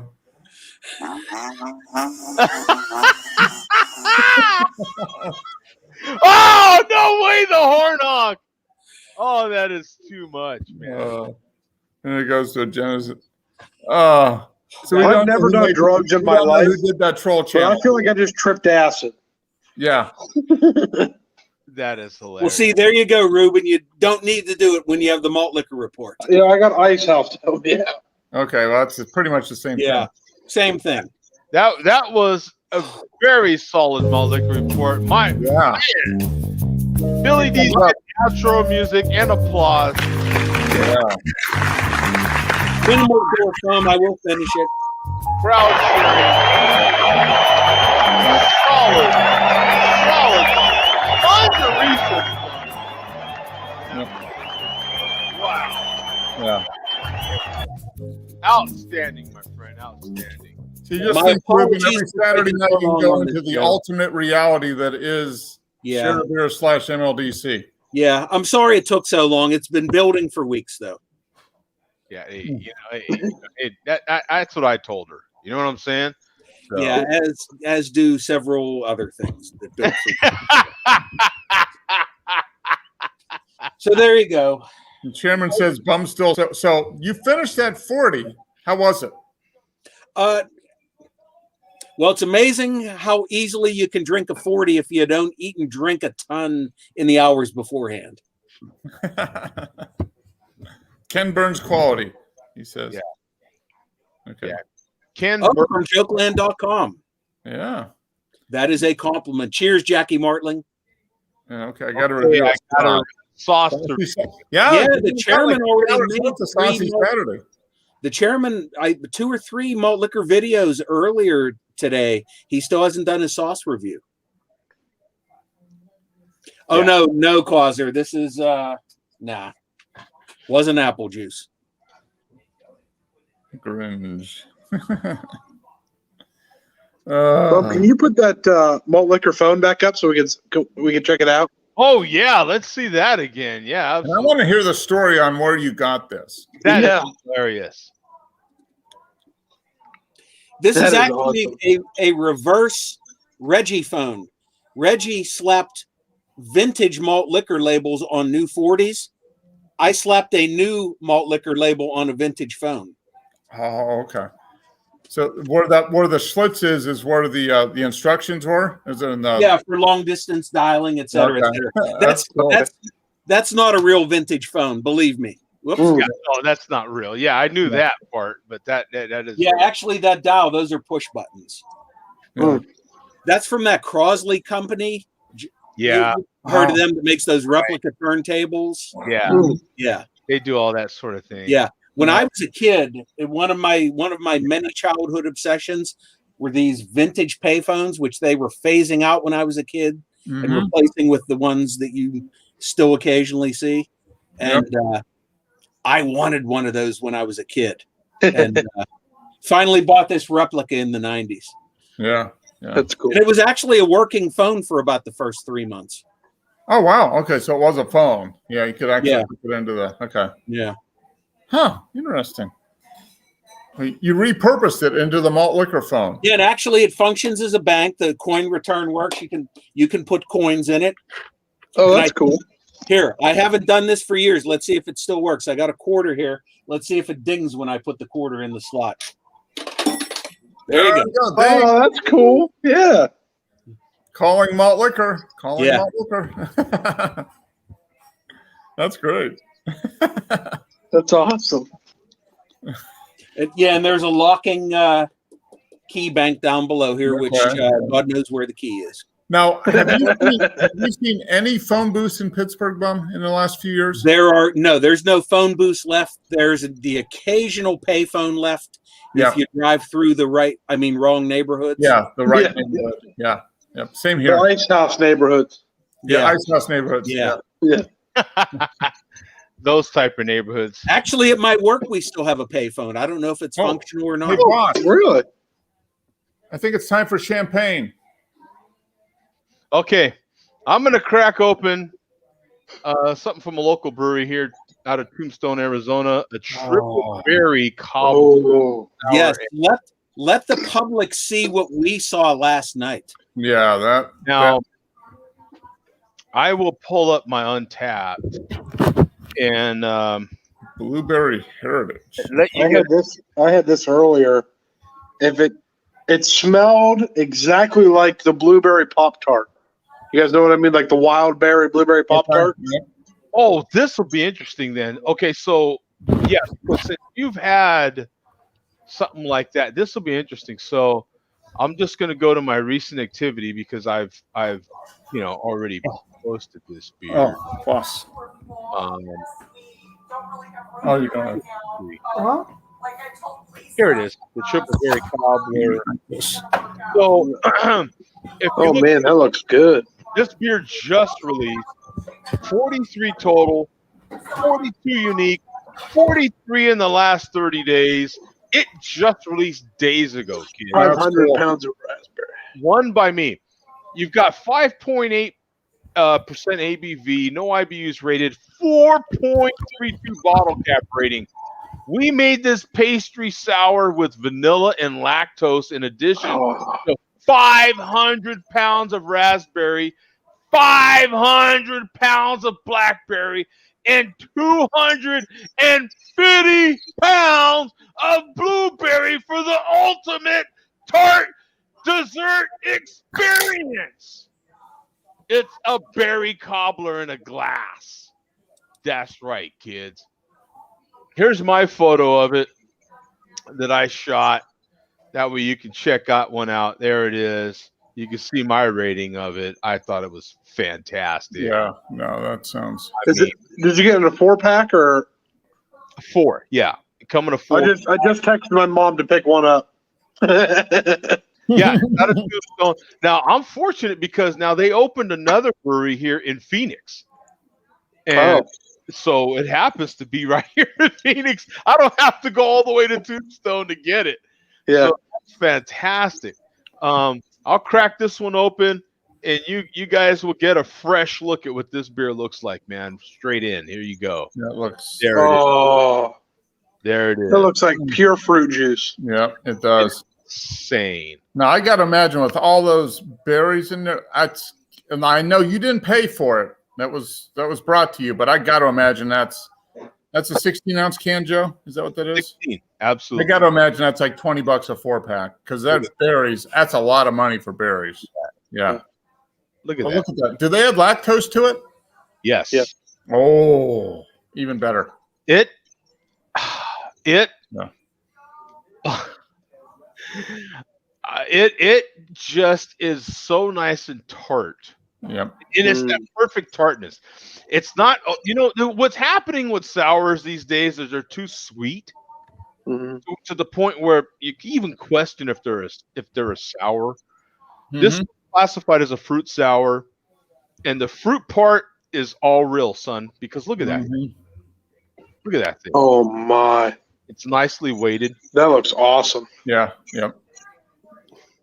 No, we had last week a cherry cobbler sour from our local brewery, and it was the same way. It was all cherries, but it tasted exactly like cherry cobbler. And so it had tons of cherries plus lactose and some spices, and so good. Yeah. And this one is just this one's we've been on air for now an hour and a half. So this is sitting here an hour and a half. Yeah. I just cracked it open right now. You saw it online right now live TV, kids. And I mean, this beer is it is all blueberry, baby. I mean, like Mark said, it looks just like fruit juice. It is, and it's not super thick. It's got a nice kind of light to medium body to it, but it does. It has this, you know what the thing about like blackberries and all those type of berries is that they do have like a tartness, a slight dry tartness to them. And that's what this replicates. When you can imagine, you've got basically almost 2 tons of berries in here. Or 1 ton, right? 1 ton, yeah. 1 ton of berries in here. Can you imagine 5 years ago that you'd be drinking a sour like that now? Yeah. No, absolutely not. You know why? Because all sours were cherry at that time. Yeah, or like super, almost vinegary. Yeah, they were very light on the fruit. The fruit was there barely just to provide a base to sour it up. It was to the point where necessarily I didn't like sours. Yeah. I mean, they were that lip puckering type of sour. Well, so were IPAs. This beer I'm drinking now, I'm double fisting, kids. You know how that's a beautiful beer. That IPA is gorgeous. These are both from Tombstone. I'm telling you, Ruben. Ruben, when you have Tombstone, okay, what's the beer that Tom gets on here all the time and drinks? Oh, Treehouse. This is Treehouse of the Southwest, my friend. I'm telling you. The minute you have something from Tombstone, you're going to be like. And there's one in Phoenix now, you said? Yes. Well, next time I come to Arizona, we'll meet up. Absolutely. Been dying for that, my friend. Been dying for that. Yeah. Absolutely. Yeah, that'll happen. There's one here in Phoenix. I got an extra room. You're welcome. I'll make my parents drive my drunk ass home. Hey, I'll pay for the Uber. You let me know, man. We'll make it happen. Yeah, that'll happen. We'll make it happen. But it is, oh my God, it is a treat to have stuff from Tombstone Brewery. Absolutely, man. As you can see, just these 2 beers alone. Yeah, that's awesome. Oh my God, phenomenal. Yeah, they're right here in Central Phoenix now, so I don't have to go too far. That's nice. Phenomenal brewery. Yeah, good stuff. I have to admit, Mark, I can't help it, man. My eyes keep glancing at Bum's marketing. He's got his own shirts now. He's got his own fashion. You know, I got my own shoe line. Look. He's got his own shoe line. Look at that. I mean, we can't compete. He might as well just go off and start his own network. I think Bum's he's gotten too big for the Share Beer show, I think. He's out on his own now. And now Liquor can't say that. You know, Malt Liquor can't say that. But Bum can. Own clothing line, own shoes. Yeah. Any week now, Joe. I'm gone. Unless you add some more zeros to that paycheck. I think it is all the zeros we've added to his paycheck over the years that has contributed to him, you know, adding to his own clothing line now, and he's just got it like that. He's his own enterprise now. Yeah, all those zeros. The zeros. The only thing that's keeping me here, I think, is that 0 to the left of the decimal point. Yeah. No, we don't talk about that 0, Bump. We don't talk about that 0. What 0? What are you talking about? Yeah, what's 0? I don't know. What's 0? I have no idea. This is the first I'm hearing about that 0. What are you talking about? I don't know. He's talking crazy. He must be that Malt Liquor talking again. He just all I focus on is the zeros and the commas. And, you know, I don't know where, like, the decimal point is at. All I know is there's a lot of zeros and a lot of commas. And, you know, that's how we roll. I haven't even seen the comma yet. So. Well,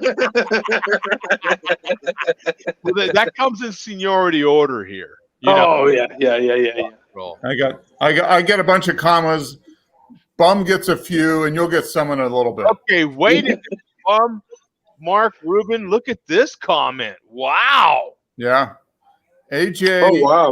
That's AJ is dry, I believe. He he had to Was dry that out. AJ that quit drinking? Okay. Yeah.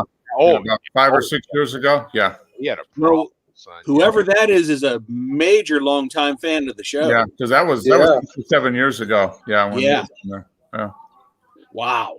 Yeah. And Foamy Head says, now having Modelo Reserva finished on wood from tequila barrels. Be careful tossing that word wood around. I don't know. It's kind of finished on wood. Hey, not that there's anything wrong with that. I'm having this not finished on wood. Yeah. How about that? Hey, not that there's anything wrong with that. Wishing it was finished on wood. There's a whole lot wrong with that, though. How much did you pay for that, Ruben? I'm going to say $1.79. So I'm going to be honest, and I bought a case of 24-ounce cans. Okay. Because I like to have shitty beer on hand for cooking. Okay. Yep. So I got a case of these. Okay. Well, so 12 24-ounce cans for $6.99. Oh, wow. I mean, you got to drink it then. I mean, there's just Yeah. That's cheaper than bottled water. Yeah, that's right. I'm smoking a pork shoulder tomorrow, so I knew I'd go through at least 2 of these. Yeah. That's good using to smoke it with. So yeah. I'm posting a link. Yeah. This person says used to watch on Stickman. Yeah, so this is like 2009, 2010. Yeah, cheers to Frenick for watching since the Stickcam days. That was like the first 50 shows. Yeah, that's a long time ago. Yeah. Those were the good days, actually. They were those were the days when, if we can get this person in, I'd love to hear from them. Actually, that's why I posted the link again. It was Stickcam, and then after that show, we did chat roulette. That was interesting. So AJ doesn't drink anymore? I didn't know that. AJ, yeah, he was on the show, and then he went away, and then he came back on. Was it 3 or 4 years ago, Joe? Yes, I think. And he said, "Yeah, I'm pretty much issues, man. I'm dry. And well, good for him. Yeah. And he said, I've been that way for a few. I've been there for a few years. A friend from Louisiana. There's been so many people on this over the years. Yeah, it's been crazy. And I've talked about this. There's a me, Mark, Bum, Ruben will say we love beer. It all means something different to all of us. I've had fans of the show meet me in parking lots before. You're Joe D. Man, I love beer. I could drink a 30-pack in like a half hour. You know what I'm saying? I love beer. I'm like, our love of beer is different, my friend. I promise you. Yeah. It's one of those deals, man. And you just never know what someone is going through. Try to be, open to everybody's situation, honestly. Yeah. And we've had, our friend from Louisiana was the same way. He's taken a couple breaks from the show, and then finally he hasn't been on here in quite a while. Yeah, he still posts on. I still see his stuff on Untapped. I still follow him on Untapped. Okay. But you're talking about Brandon? Brandon, Yeah. He does. It looks like I see him. I don't check Untapped every day, but a few beers a week or whatever. So yeah. He used to check in way more than he does now. Yeah. So I think yeah. Wait until I start cooking to post a link. I'll be on in 10 minutes. Okay, Adam, we've had those people on this show. Who was our friend from Texas that would cook, and I would curse that? I want to say, I'm not AJ. What was his name? And he would, Skylar? No, it wasn't Skylar. It was another guy. He would always be, I got something on the barrel cooker or whatever. And I was always this from the early years. Yeah. Just solid barbecue. Oh my God. He would cook stuff that would piss you off, man. I took serious offense. You get mad looking at that. You'd be like, I made Italian beef sandwiches tonight for the first time, which were awesome. Like Chicago style. Okay. They turned out awesome. Bum sandwich, all-time favorite sandwich. What is your go-to all-time favorite sandwich? You mean like homemade sandwich? Doesn't matter. If you're gonna go buy one, if you're gonna make it, what is your all-time go-to favorite sandwich? Oh man, you're hitting me with short notice here, Joe. Okay, I'll let you marinate on that. Mark, do you have an all-time favorite sandwich? There's so many. I'm going to go back to and bum. I love the Primanti brothers. What do they put the fry? I mean, that's just Any Primanti's has fries and slaw and tomato. And fries and slaw on top. That's a great one. But I do like a good Chicago Italian beef. Whether it's Portillo's, there's a couple other, local ones, but Portillo's is the one that a lot of people know. But a good Chicago Italian beef sandwich, wet. Like dunked peppers and onions and everything. Soggy. That good Vienna roll, and it's just all dripping. Oh god, that's what I made tonight. With peppers. Oh, peppercini and Oh man, that's hard to beat. That is really hard to beat. Easily my favorite go-to sandwich. Italian beef is Italian beef. Just a good Italian beef. It's wet as all hell. There's not a whole lot to them. No. And don't you find it was simple? The simplest of foods is the best of foods. Yeah, it's basically beef, peppers, and a roll dunked in au jus. That's it. Basically it. And it's sloppy. It's delicious. Oh. Yeah. Now I do like. And trust me. Hello, look at me. There's a lot of sandwiches I like, but if it's on the menu, if it's an option, that's gonna be my go-to. Absolutely, 100%. This is actually the first time I've had it outside of a restaurant, making it myself, and it turned out really good. Okay. Now, did you buy the roast beef, or did you roast your own beef, or how did you do? Oh, I doubt. Yeah, I did. I made my own roast beef. Okay. Yeah. Cool. Wow. Okay, so 6 hours? How long? No, it took like 10. Okay. Yeah, so just like you would normally do with a roast beef, you sear it, right? Mm-hmm. You brown both sides with lots of garlic and black pepper, and then I use I forget the name of it, but like the stuff on the bottom of the pan to make the au jus with lots of garlic, and I did thick chunks of onion, so like I could scoop them out. Like I didn't serve it with that, but I just wanted that aromatic. Mm-hmm. And then I have an herb garden, so I put fresh thyme, rosemary, and basil in it to like make my own kind of Italian blend. Yeah, so that's probably it turned out really good. To get stuff from the herbs, probably just now where you can get some of the herbs out. Yeah, right. Yep. Some people will kind of make it with some mushrooms and stuff as well, just not put the mushrooms in the sandwich. But for the au jus,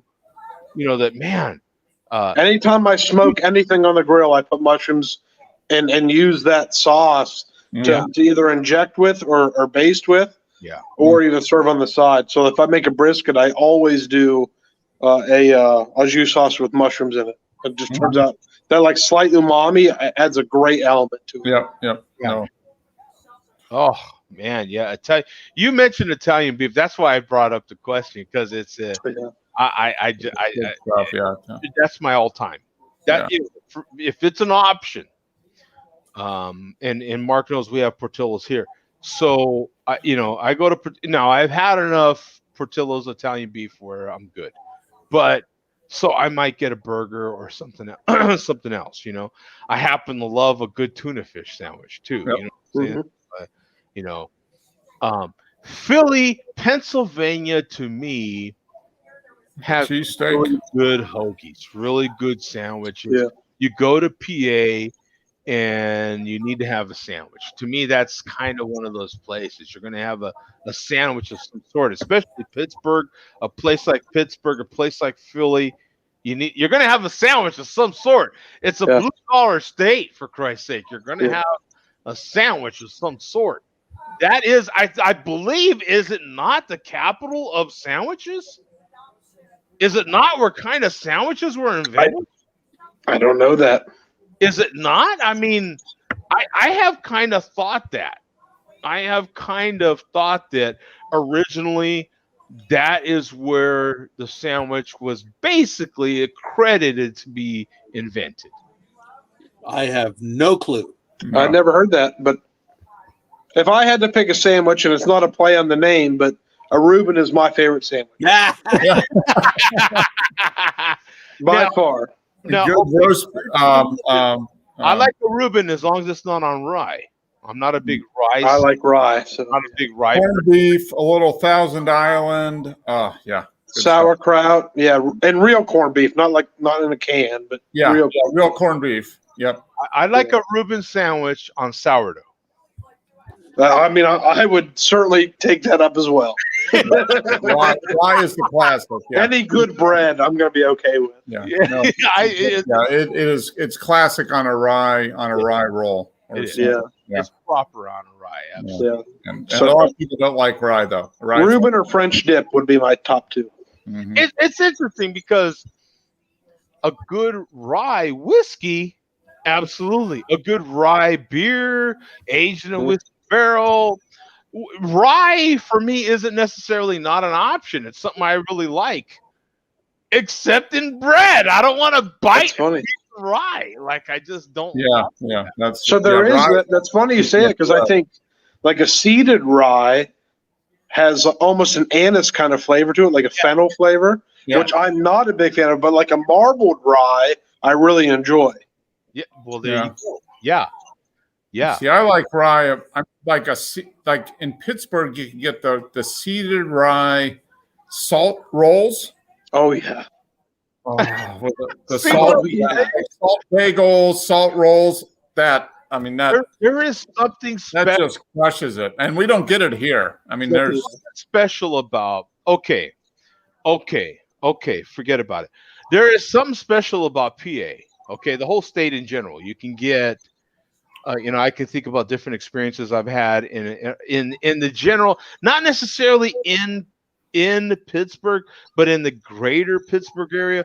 There's experiences I've had actually all over Philadelphia.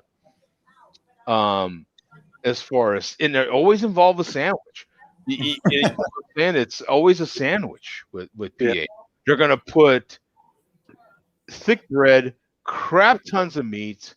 Mm-hmm. There might be some potatoes involved of some way, shape, or form. And they're just going to be this monstrosity that can serve a few people. Yeah. One sandwich serves a family. Right. Like it's that kind of place,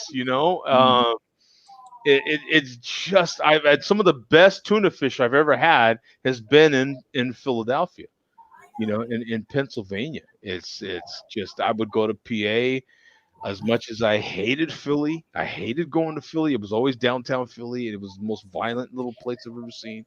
But God Almighty, there would be these places I knew about that I could get the best tuna fish. They put so much tuna fish on the sandwich, you could easily feed a couple people off of this thing. Yeah.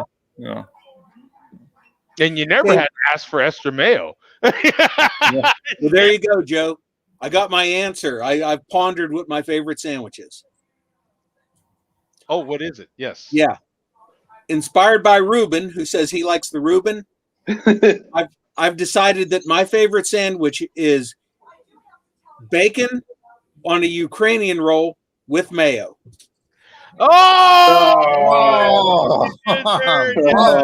Plum sandwich. Walk off. That is exactly. Drop the mic. It's over. Boom. That's exactly. And we got Curly right there looking at it. That one. That's exactly how you do that. That's exactly how you got to know when to walk off. Yeah. Walk off right there. Exactly. Yeah. Now, we've got some comments from our friend is in the UK. Yeah. So Yep. Oh, and it is daylight saving, so we do lose an hour of sleep tonight. We skip forward. Well, you don't, Joe. You stay the same. What are you talking about? What, so next week it's 3 hours. So remember that, Joe. Oh. Next week is 3 hours, not 2. So for me, we're starting at 6:30. No, if you want to start at 7 Eastern, it's going to be 4 o'clock 4 Eastern.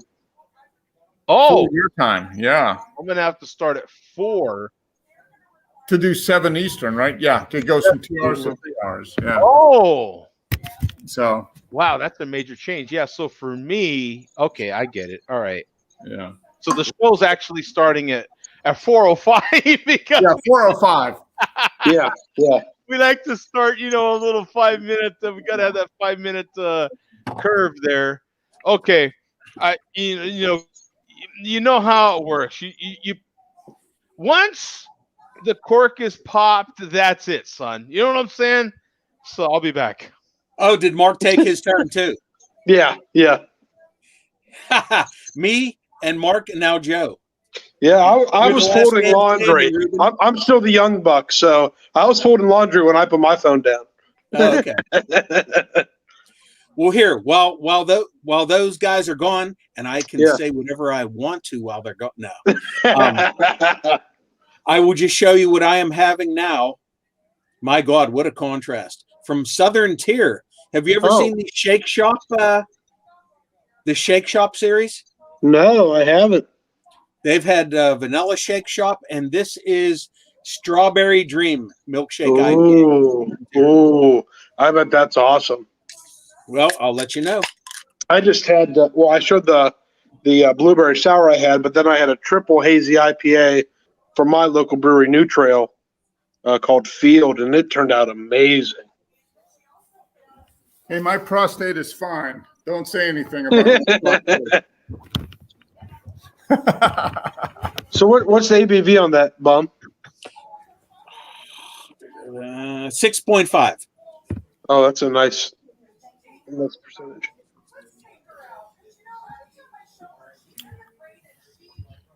Barley, oats, and milk sugar boil and twirl together with fruity tropical hops, only to mingle and cool with, of course, more hops. The mixture is then conditioned and finished with strawberry and vanilla. Enjoy a bursting aroma, a creamy mouthfeel, and rich notes of citrus, tropical and stone fruit with strawberry. That sounds awesome. Yeah. Is it pretty hazy? It looks like it is. Yeah. I'm getting more from the smell of those things than I am the taste, but it still tastes great though. It doesn't look super crazy hazy, but it's hazy enough. Yeah. Kind of acceptable hazy. Not quite as hazy as that Tombstone, but it looks pretty. No, I mean it. I've got a little bit left of each one of these Tombstones. Yeah, that looks good. Pure grapefruit juice, for Christ's sake, and then the other one, not hazy, is also fruit juice. And look at this thing. This thing, there's no chance in you. That's beautiful. That looks good. It is. You need to get some more of that, boss.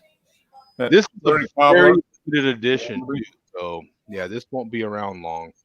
My mom texted me back, how much is it? I said, it doesn't matter, just pick it up. So, can't you get a second mortgage, Mom? Come on. Yeah. You're retired. Come on, you can afford it. What's up? You know what I'm saying? Yeah, that's the way that works right there. Whoa, we got, guess who's in the house? Yeah. Yo. Right. I'm going to fight the trouble because you know how it works around here. We're late enough in the show. Another link in the show for whoever wants to jump in here. Oh, no. Oh, no. You know, and no sooner we speak, here comes some trouble. Adam, how you doing? Adam, oh, man. All right, fellas. Pass out and show us your feeling, Adam. 2 a.m. there? Yeah. Hey, you know what? Thank you, my friend, for jumping in. I jumped in Craig's show yesterday. I know. I missed it last night. Yeah. It was, did you jump in, Joe? I'm gonna have to rewatch it. I went to bed early last night. It was just for a few minutes. I was driving. I was working. And I'm in the middle of the desert at that point, and so it just gets cut off. But yeah, it's I promised Craig I would jump in one of these Fridays, and so that I had a little bit of a drive ahead of me, so I jumped in, and you're welcome any Friday. This Friday we had the legend, the Norwegian legend that is Peter from Master of Hoppets. If anyone hasn't watched his channel, way back in the day. Wow, yeah, great. I haven't heard of that in a long time. Yeah, he does really good reviews. His Christmas countdown was possibly the funniest thing I've seen at Christmas, because they filmed it all in one go for 24 days. Oh, wow. As you get into 22 and 23, he's getting very drunk, very drunk. That might be fun to check. I remember he used to comment on my videos back in the day. Master of Hoppets. Yeah, he's a good fella. He really is. But yeah, his Christmas. If you watch his Christmas countdown, that is the funniest, because there's three of them. They have a Christmas dinner, and they have a load of beers. Everyone brings like a beer for each day, and he just got really drunk, and it was really good. I absolutely remember him when he was first getting started. Yeah, way back in the day. Yeah, 10 or 12 years. Yeah, that's one of the original names. Yep. And he's a Metallica fan, obviously. Master of Hoppets, Master of Puppets. Yeah. He's also a professional brewer now as well. Oh, he is? Oh, fantastic. Good. Oh, you're getting some props here, Bum. Pulitzer level reporting. There we go. From Rod J, no less. Yeah. Rod J can be kind of critical, so there you go. Yep. Pulitzer, he's not afraid to throw some punches if you have it coming. So there you go. Well, Rod, feel free to pencil me in, to the committee, and we'll see what happens. Exactly. There you go. I'll give you a shout out if I win. A Pulitzer Prize for malt liquor reporting. Bum. Hey, now, what do you say there, team? Is Bum a Pulitzer Prize winning type reporter?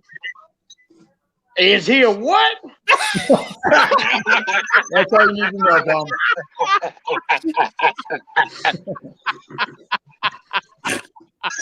Hold on, I gotta retake this one. What is it? Is Bum's reporting worth any sort of prize whatsoever? His malt liquor report. Yes. Yes, I got to give him good props on that shit. I mean, all right. Thank you, team. Thank you. The prize at the bottom of your Cracker Jack is what I'm saying. I mean, I'm going to give him a little more than that because he does pretty damn good. Okay, so there you go. There you go, Bum. That's team's equivalent of the Pulitzer there. Yeah, I mean that's all we need. I got validation from Rod J and TGF. Exactly. So tell us, team, what are you drinking right now, my friend? Do y'all want to know what I'm drinking? Honestly. Yeah, honestly. Yeah. Okay. Honestly, I'm drinking a little bit of. It's not malt liquor. Oh wow. Yeah, I didn't even. Okay, wait. Oh, dear. I didn't even know they sold that anymore. Oh, well, there we go. Evan was bottom on. That's the old label. You better save on to that. Don't throw that one away. Oh, is that the old one? I didn't know that. It's the old label now. Yep. For real? He'll be able to throw that away in about I just bought some. I didn't know that shit. My store sells these all day long. Yeah, keep on the old one. But I did come across this little rare gem the other day. My store don't get these very often, and I love this. Oh, there's the new bottle. Look at the new bottle. There's the new bottle. That is. Oh wait. Holy shit! That is different. Yep. Keep the old bottles. Wow. Okay. Good deal. Hey, I like you. That's named after the man who's holding it, Evan Rubin. Yeah, that's right. That's My good real name's shit. Evan. So now, Well, now at least- watch out, Ruben. At least you drink good shit. Get fisted. You're gonna get fisted now. I mean, I hope not. I was doing brother a solid. So the last thing I want is to be fisted. I don't want to be fisted at all. Hold on. Oh, shit. Huh? Coach isn't here, so nobody's going to get what? Yeah. Now, hey, team. Speaking of getting injected with something, as soon as I get my shot, I'm going to be planning a trip out to your area. I'll be getting in touch with you now. Oh, wow. Okay. Are you on the list for a vaccination now, Joe? No, but the boss and I are apparently starting Monday. All us old folk over 55 are eligible here in Georgia, so we shall see. Yeah. Now, for a couple of weeks already, that age group is eligible. Now, I believe it's starting next week that 45 and up will be. Okay. Oh, there you go. You're good. Yeah. So I'll be able to get on the list at that point. Yeah. Yeah. I am on the list. I am scheduled for September. Oh, jeez. That's only a 6-month lead time. Hey, wait, do you think you can make it in 6 months? I don't know. I think I'll be fine. Man, that's crazy. That's crazy. 40 and under are due in September. Yeah, I got a guy on the friend who's in the UK Dennis, Joe. He is, well, he's 65, 66. He just got his second vaccine a couple weeks ago, but he's over 65. So he never goes Craig out from Kent anyway. Mm-hmm. Craig from Kent Beer Reviews had his last week. Had his first one last week. Okay. Yeah. So. Yeah. I'm kind of holding out for the Johnson & Johnson one shot. I want to get this over with. Yeah. I don't want to be scheduling a couple of deals. I ain't got time for Yeah. that. Well, I'll take whichever one I can get, but I won't complain if it's a one-shot deal. Yeah. Yeah. So the chairman says, "Are we still rolling this V-Bar show?" Oh, of course. Yeah, we're still rolling. It's still recorded. Yeah, Live I want to know TV. where the new sauce review is, Chairman. You're down to under 3 hours. Yeah. Yeah, he says, "Good God." Scheduled for 2.5 weeks from now. Okay. Good for you, Rob. The boss and I hopefully we can schedule starting midnight tomorrow night is officially, so have you guys ever had a British beer / ale night before? Every night. Yeah. Boom! We got you covered here, son. We got you covered. Every time I drink Guinness, I guess that counts. I don't know. There you go. Republic of Ireland, not British. Oh. How about Boddington's? Boddington's is Manchester, so it's about 40 miles. Yeah, that's probably my top favorite 10 beers of all time. Yeah, that's had over 4,000. A British terrible beer. I love Boddington's. If it's a British style beer, does that count? Yeah, British style. Oh, here you go. I'm uploading right me. Yeah, which translates to now. Yes. All right, Adam. Here's the closest I came last night. Have you ever seen this? Wexford. Oh yeah. I've heard of Wexford County, which is in the Republic of Ireland. Yeah, and oddly enough, we have a town called Wexford north of where I'm at. Yes, maybe like 20 minutes or so. And I can independently verify that from Atlanta. Yeah, it is true. Wexford does exist. Yeah, there is a rare nitro cream ale. Oh, is it? It's actually a great beer. Yeah, you know what? Ruben, I thoroughly enjoyed this last night. Okay, Bob, is that what widget is in there, or is there a widget in there? There is no widget in there. It's just like a self nitroing. It's the new thing with nitros now, Yeah, right? you don't need a widget anymore. Yeah, it feels like once once American craft beer started making nitros without widgets, then everybody started making them without widgets, right? Yeah. It feels like that because the English for sure made widgets. Like there was a couple of different ones. There was some that were kind of fat, short. And there was some that were long. There was a ball. Some of the little ball that rolled around like a can of spray paint. Yeah, because you could take them out and they were like a kid's toy. You could like a top. And then all of a sudden you had some American craft breweries doing it. I don't know what went into that now. It's not necessarily that brewery. It could be the bottle designer. It could be the can designer. Who knows? But then I still wish I knew how they do it because they can. And I don't know the top or bottom half. Who cares? It must be. Is it in the canning line? Is that how they do it? There's got to be a separate canning line for nitro versus regular. It depends. We used to do some at the brewery I worked at, and instead of conditioning it on CO2, you condition it on nitro, and you do it right from there. But if you use a widget, it's through the canning. So Brewdog still use widgets. They're fixed widgets. So all their nitro stuff is still widgets, but they're fixed to the bottom of the can. Okay, so it's from a brewery perspective, what's the cost difference? Is it cheaper to do a widget, or is it less to do non-widget? What's the incentive here? What's the, you know what I'm saying? I mean, it has to be money. Yeah. I'm sure. If they can install the line to do the nitro in-line canning when they don't have to do the widget, if they do enough of it, it probably makes sense.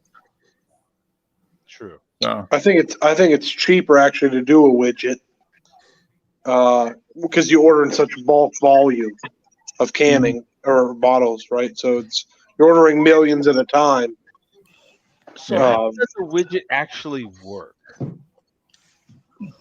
So it agitates the nitro. I mean, I understand there's some gas in the widget, but how do you keep the gas in the effing widget so that the point? It's in the can. It's already sealed. It agitates the sealed nitro in the can. Okay. And so, how does a non-widget can work then? It's nitro right in the canning line. Yeah. So it's instead of it being carbonated, with CO2, so it's carbonated, even though that's not the right word, but with nitrous. Okay. Interesting. So that's interesting that it took. And nitrous is more expensive than CO2. Yeah. So that's the cost. Okay. So, okay, because we know that when you have a Guinness tap, that's a whole different tap. That's a more expensive tap. It has to be cooled. So it's a whole different process. Yeah. Tap a Guinness Nitro beer. Right. So I would imagine there's an additional cost to making a beer without a widget. Yeah, to making the beer, but to packaging it. To packaging it, yeah. It seems like it would. Versus now, most like Guinness. So if you have Guinness on draft, most places that have Guinness on draft, Guinness actually pays the nitrous cost for you to have a Guinness tap on draft. Places that have Guinness on draft. In some cases, though, Guinness are now doing what they call the can agitator. So it's like a sort of platform that Guinness pay for, and you basically get the pre-nitrous cans from Guinness, and they basically go on the agitator as a can, and then you pour it in. They're awful. I've had them before. They're terrible. But it's a thing. It's a thing. It's a thing. It's a thing that Guinness are pushing or have been pushing for the last 6-7 years. With that in mind, Adam, I know that I can go to particular tap houses here, and whatever they happen to have on tap, they will nitro for you. It could be an IPA, which to me don't taste particularly good for every single one of them. Because some of those beers aren't necessarily by the brewery meant to be nitro. You know what I'm saying? They just whatever beer they have on tap. Oh, right, okay. And it's interesting to sample some of these, and they'll give you smaller samples if you wish. But it's very interesting to do these things. Beers that weren't intended to be nitroed, you can have nitroed. And but I can't get now. This would be a crowler here. This happens to be a Pabst. This is a 32 ounce. 32 ounces here in this country, you can get crowlered. I have yet to be able to get a crowler nitroed. Typically, you can go to a tap house or a brewery here. They'll give you a crowler, of anything they have on tap, but not nitro. You know what I'm saying? The difference, though, is that if they do have it on tap and they offer nitro, they'll give it to you nitro in a glass. You know what I'm saying? So my local bottle shop do 32-ounce crowlers because they use an American machine. So the cans are 32 ounce. Yeah. But yeah, I agree. You can't get nitro on crowler. The crowlers that I see always have to be CO2s. Yeah, because they're kind of just it's kind of just the air, really. It's like they're just putting a lid on it and feeling it. And, it's just a better than a regular crowler. Oh, growler. I'm sorry. Than a regular growler. It's a better seal. Crowler or growler. Sorry, I was trying to which one because I get both over here. Yeah, well, to me, it seems like the crowler, where they're actually, just like this can here. This is a 32-ounce can. When they put this lid on it, it's actually a better seal. Yeah. Than the growler. I'm sorry. Than the glass growler, where you're tightening it by hand and then possibly putting electrical tape or something around it to help the seal out. I never have that problem. Mine is so like the German, flip top. Flip top, right. Yeah, those I love as well. My problem is that I never have your typical glass or insulated aluminum growler with me, and here these are way more convenient. I mean, they have them. Mine lives in my car. I don't ever. If it's in if it's in the house, it's full. As soon as it's empty, it's cleaned and put in the car. Yeah, that's a good idea. That's exactly the same with mine. I have a stainless steel flip top growler in my trunk at all times. Yeah, but that being said, I haven't filled up my growler in years.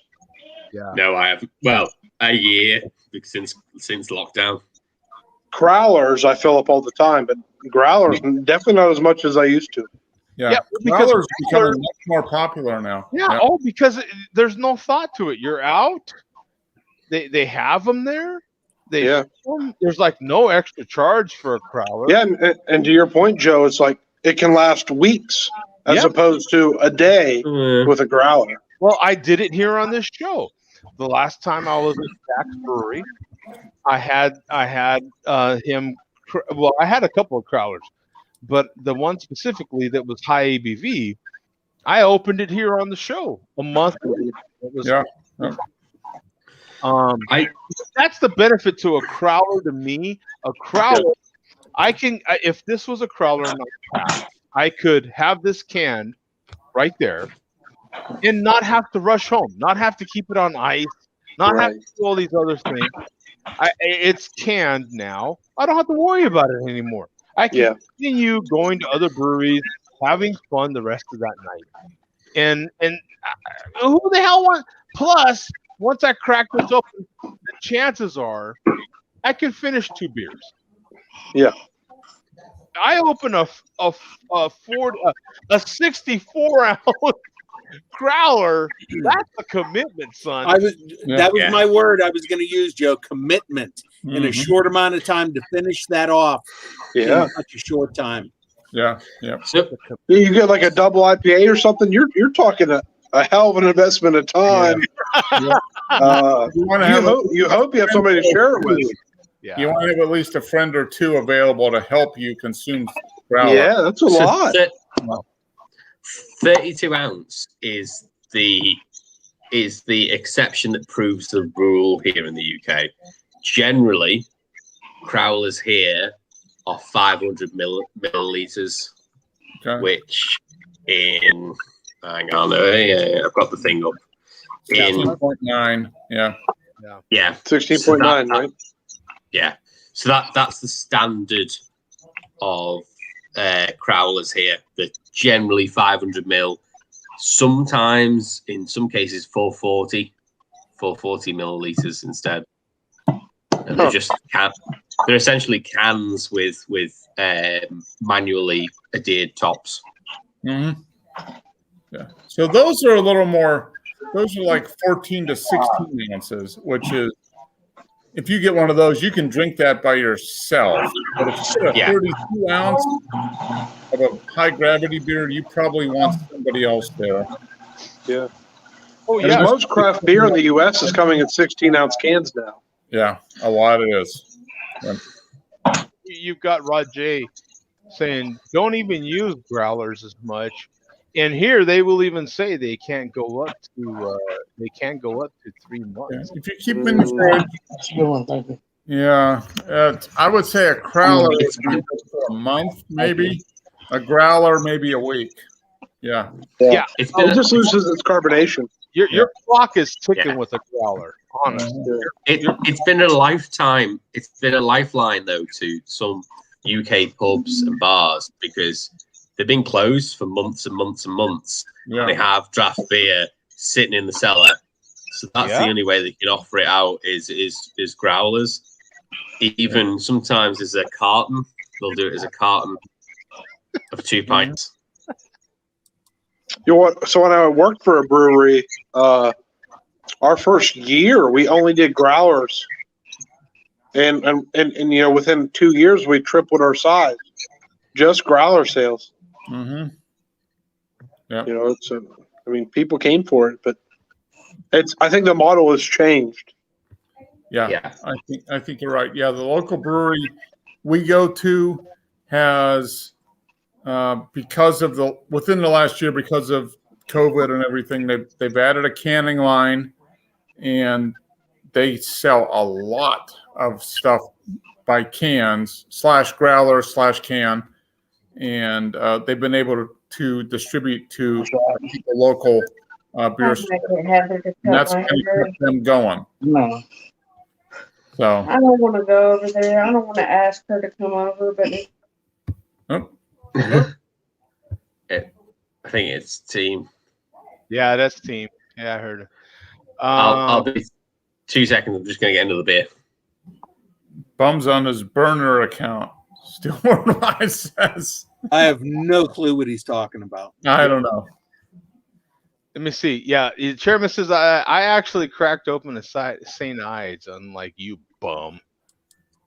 They're still saying you drank apple They juice. drank a St. Ides earlier. You scared, bro? Is that Queer Worldwide? It is. Is that who that is? Is that the douchebag living in his mother's basement?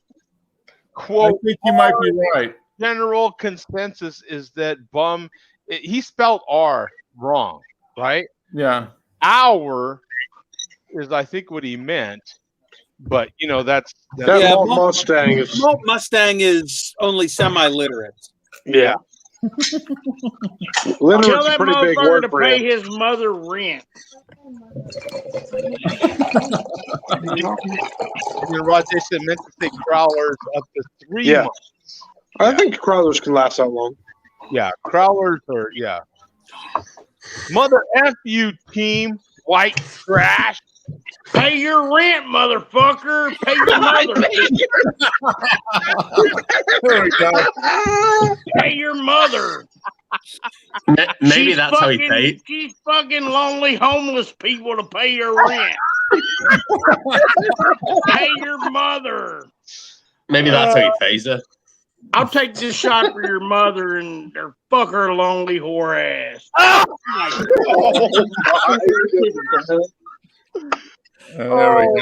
And for your Mac rib payment. Bums on his burner account. Team, I will fly down to Texas and stomp you, trash. Come on down. Come on down. I'll give you my address. Come on down. I'll stomp that little midget motherfucker. He's about 4 foot tall. I want it on video. That's all I want. Welcome to the shit show. Welcome to the shit show. I'll greet you very well with a Texas greeting. I promise you, you little turd. The chairman says, looking at you, team. This motherfucker's 3'9" and he's talking shit.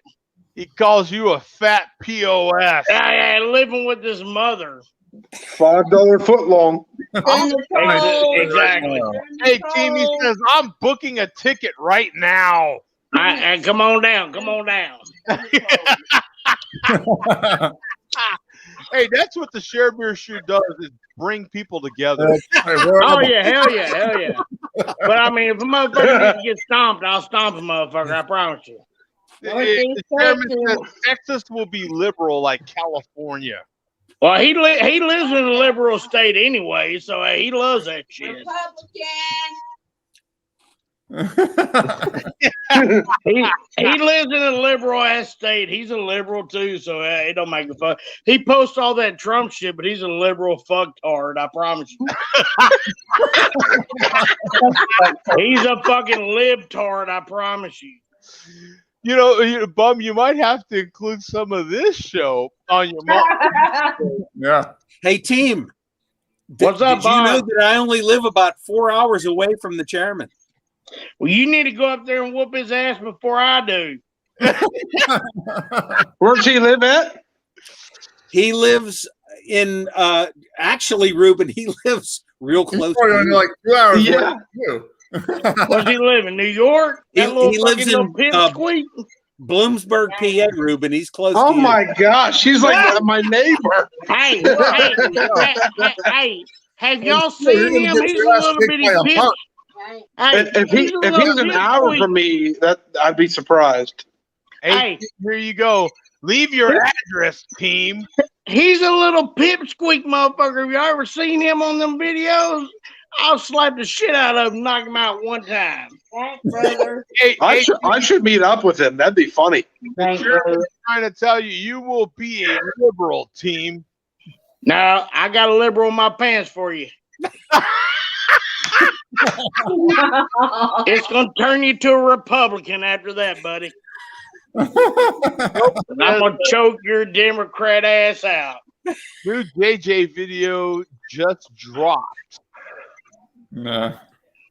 Real close to you, Ruben. Yeah. I just looked it up. Bloomsburg is 40 minutes from me. Ruben, don't listen to him. He's a piece of shit. Don't listen to him. He's a cocksucker, Ruben. Don't listen to him.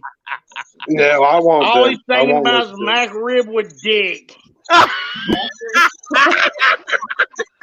That's all he's thinking about. A Mac rib with a big old dick inside of it. If you ain't got a big dick, he ain't fucking with you. Well, I guess he's fucking with me then. Well, I mean, he's gonna drive his fucking Corvette that his mother bought him. Let him drive his Corvette that his mother bought him while he's living in her basement, and he might drive up there too. He says Texas will be blue. Oh yeah, okay. And then he says, "Leave your address, monk. I'll be at your door." Come on down here, boy. We'll give you a good old Texas ass whooping. I don't think you were a monk, team. I'm not a monk, but I give him a good ass whooping. I promise. He won't have one of these country ass whoopings he never had before. I promise.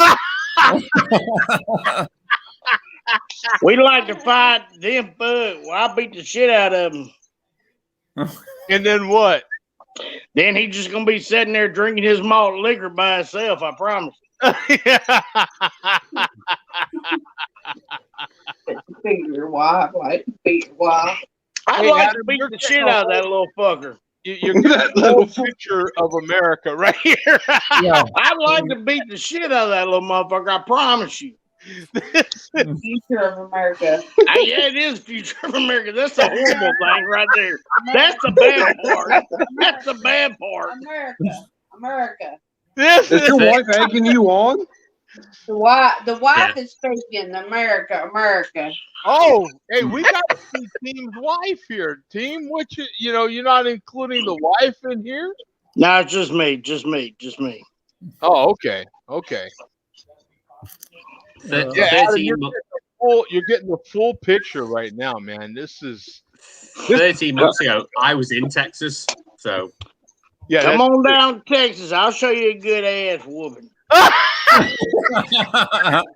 Now with Adam, he means that in the good way. Yeah. Okay. You're okay. Then you're okay. I was in Texas last February. Not February gone. Right before the lockdown. Yeah. Yeah, literally weeks before the lockdown. Yeah, if you were a little trolled in America, Adam brought COVID to America. That is a possibility. He's the one. You brought COVID down here?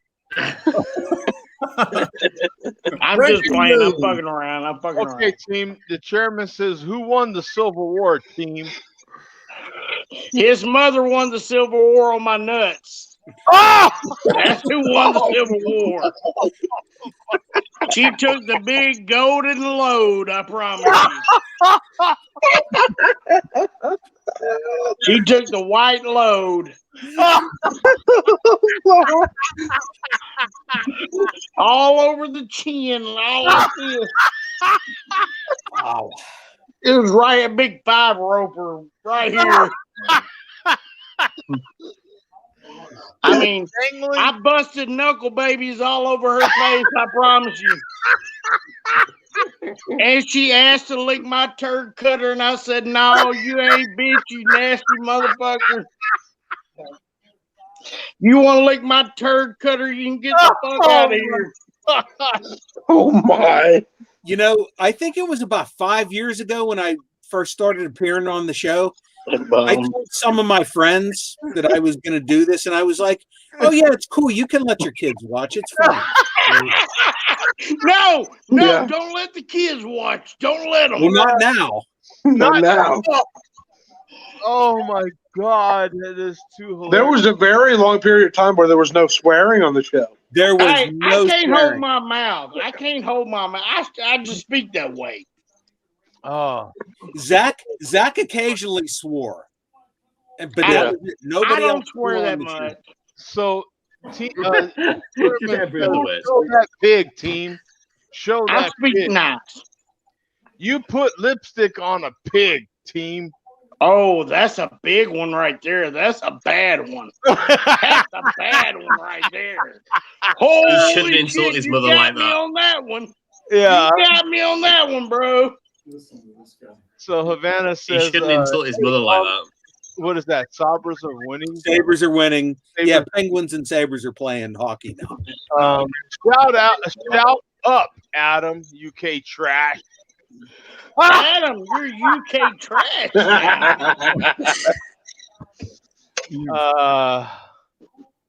And then Rajay saying, could Adam be patient? Oh, for the in here. I went to Texas and then Louisiana. I did New Orleans. I did Mardi Gras 2020. Well, there you go. I mean, what? I think. What about Queer Worldwide?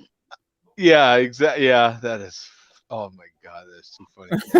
If Plum was a true Penguins fan, he would know I'm lying. Meet up at Walmart. Oh yeah, I saw those in there. I'll meet up with you. It's a half a mile from my house.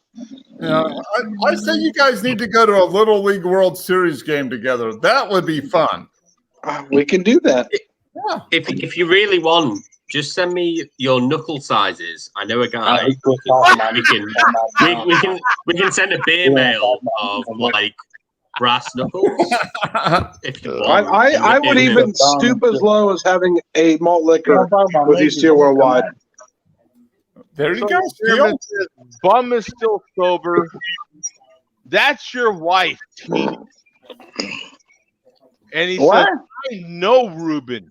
Oh, there you go. I should share malt liquor at the Little League World Series. That would be perfect. What could possibly go wrong, Mark? What could go wrong? I don't think. Well, based on his height, he might be able to play. Yeah. In left field, we have the chairman. Yeah, we must have Queer Worldwide stirred up right now. So what? Hey Ruben, would you guys like share a hot dog and eat it from each end? How's that work? Well, if it's a Little League World Series with Steel Worldwide, it might be like a 3-inch. Like a Vienna sausage, Vienna sausage, yeah. We might like Viennas. And maybe oh, that is too he might like the tiny candy and some popcorn and peanuts in the shell. I think Vienna and 2 peanuts. I think the chairman likes the little 3-inch Vienna sausages in the can. Queer Worldwide, do you like the fucking tiny ones? Do you like them? Do you like the tiny ones? I got a tiny one you can have. Oh! I mean, if you like the tiny ones, bro, I got you, bro. I'll hook you up. and so he says, still trolling. Ruben would be dead like bum. Ruben ain't saying shit. Thanks, Ruben's team. being cool. I'm glad you have my back, brother. Ruben, I love you, man. Get rehab, team. Yeah, I get rehab when he does it too with his mother. Oh! Oh my God. When she gets rehab from this nut, I'll give rehab. Sounds like an agreement. I think we have an agreement. Yeah. There's definitely. Oh, wait a minute. What happened here? Bum is a dead man walking. Dead man walking. Bum is good people. What is Bum? Bum hasn't said shit in half an hour. Bum, I love you, man. I guess he's not drunk enough for the chairman. I guess. Bum, I love you, bro. Team, as long as I know you have my back, I know I'm safe. Yes, sir. I will beat a motherfucker's ass for you, bro. I will. Now, Bum, I'd be worried about what's going to happen to your ass with that fist being pointed at Nah, it. I'd beat a motherfucker up for Bum, man. I promise. Okay. When he starts loving you, stuff gets stuffed up there. Now, if I got a little chipmunk, I'll beat the shit out of his little ass. See, earlier, I was kind of sympathetic towards the chairman. He was seemed wounded by the comments that he made. He said, I won't forget. Oh, so he got a little butthurt. Wait a minute. Didn't we have this promise of uploading a while ago? That was a while ago. No, that was the Saucy Saturday review. Oh. This must be a new one. He needs to You felt bad for him, Bob, but now that he wants to kill me at my local Walmart.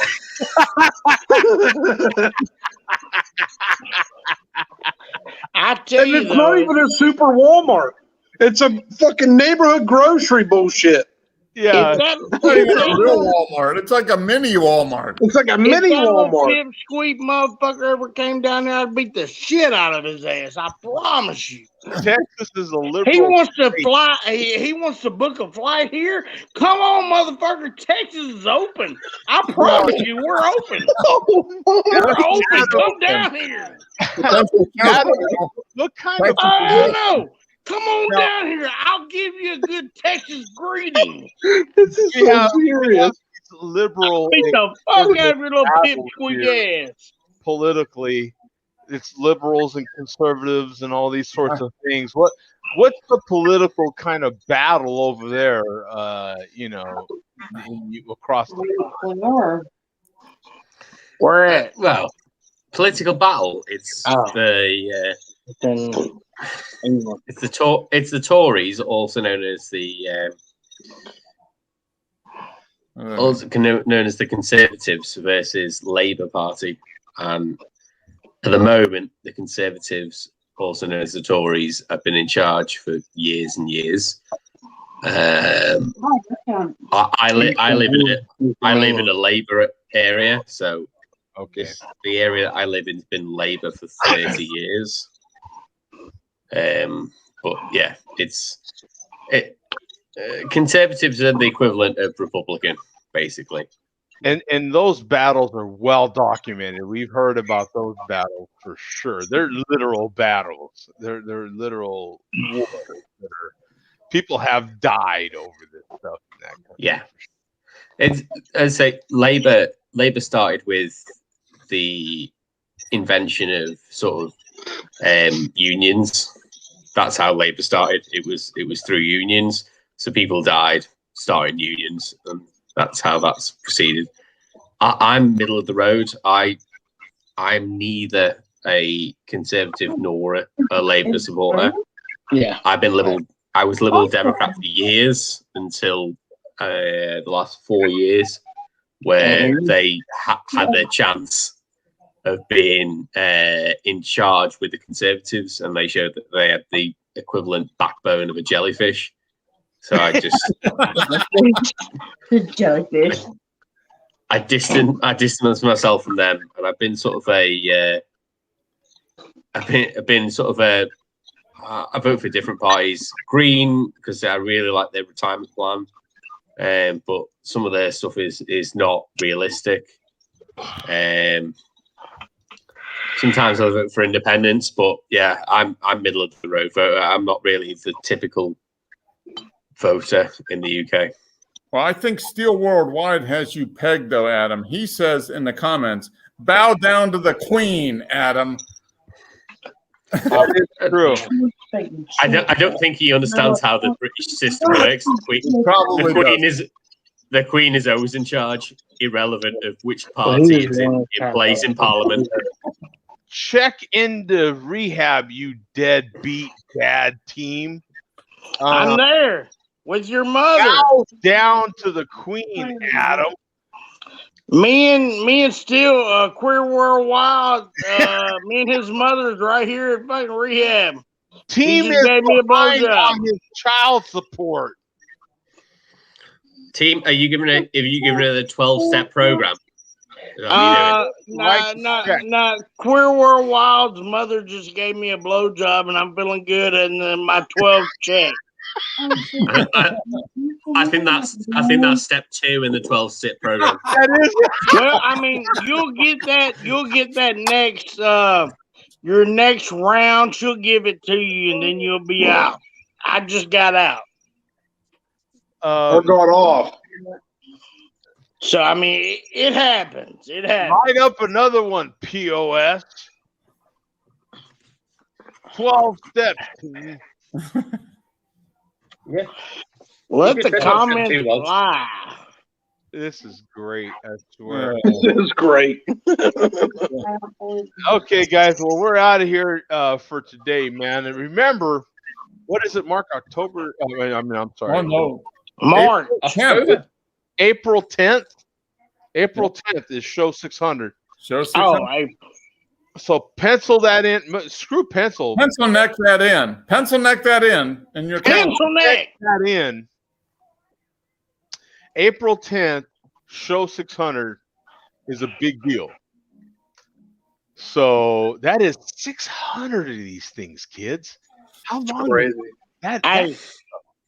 Tell that pussy where I live in Texas. Fuck him. Tell him I want him to come down here. There we go. I mean, that is just a long time, man. 600 shows is a long time. My God, I'm trying to process that right now. That is a long time. And once we pass 600, hell, we've got to try to get to 700. Oh, wow. I hope you're planning what to do for 1,000, Joe. I was going to say, if you can do 700, why not 1,000? Okay, Mark. What kind of timeline are we looking for? 1,000? Oh, we got 400. That's 20 years. That's like 8 times. That's like 7.5 years from now. So that's gonna be like 2029. No. That's what year? What year? No, wait. No, 2029. Yeah, that would be 20 years. That's about 20 years. 6-7 years. Yeah, it'd be almost 20 years in. Yeah. Okay, at that point, I'm just hoping to be alive. Yeah, me too. Right. So, I mean, what kind of Okay, 20 years. If that's 20 years from now, I mean, we're talking. Does anybody really want to watch me at that point? Oh yeah. I'm in my 70s for it. No, it's not. No, it's 10 years from like 7 years from now. So you'll be like my age now. I'm in my 60s at that point. No, you'll be like 57. You'll be fine. I'll be 64. I'll be 35. Does anyone want to watch a mid-60s pencil neck? Oh, come on. I'll be 35 in 2029. Yeah. How encouraging is that? That's 7 years. Is that encouraging? 7. Okay, how old will Tim be? In 39 years, how 39. old? Adam's 39. I'm 27 right now. Interesting. Okay, I'm done. I'm gonna. Yeah, I'm done too. Myself at this point. Yeah. I'm out at 596. I'm out. See you guys later. 4 years. Is Team still with us? How old will you be? I'm 39 right now. So I'll be 46. 46. I'll be 63 and a half. Damn, Mark. I'd be 57 or 58. Just depends. Yeah. Bum's going to be like 60. I'll be 64. At that point, you guys will have watched me my whole working career at my job. I'll be retired. That's a full circle, son. Yeah. At that point, you know what? At show 1000, we are at a different point of this show. Yeah. It's over. I'm retired. I could do a show every effing day if I wanted. That's how you should build up. You should build up doing a show every day till you get to 1,000, and then just go no more. It's the last one. We can actually escalate the show. If I'm retired, actually at that point I'm Rod J. Right? Yeah. Then you could cover your next 1,000 shows in 3 years. Yeah. I'm moving this thing up exponentially here. Mm-hmm.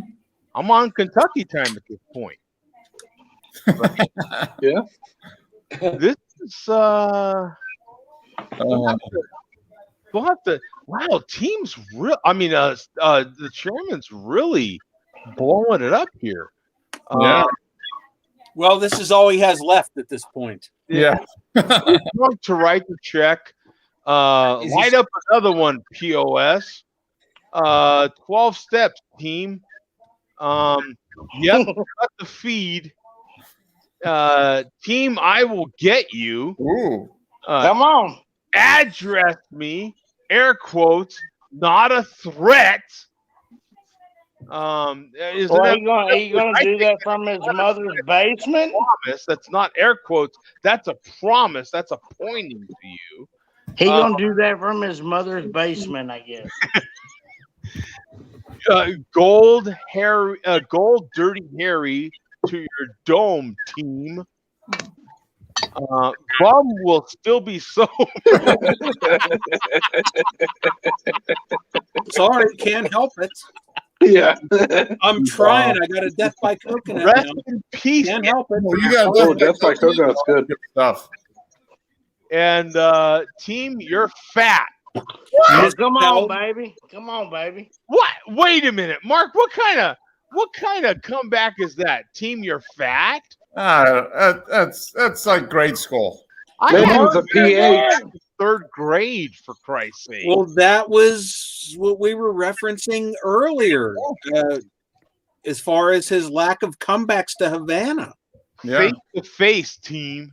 Oh no, he's scared. That motherfucker. He's telling his mother like, I might have to fight here in a minute. I might get my ass whooped. I don't know. I with the chairman lately, I feel like I'm watching and listening and reading Muhammad Ali 1981. Oh wow! Yeah. That's after the Foreman. The Foreman fight. Yeah. After the was that the second? Or Frazier. Was it Foreman or Frazier? It was the Frazier fight. Yeah. It was the Frazier fight. Look at Bums with the references here. Another lie, Bum. Oh. Bum had a comment there. Now he gets a comment. It's a lie. Yeah. No, he's a Fake news. Ethical reporter. Fake news. Fake news. Bum no crack. So we are out of here, kids. We will remember, we're going to try to have Miller for everybody.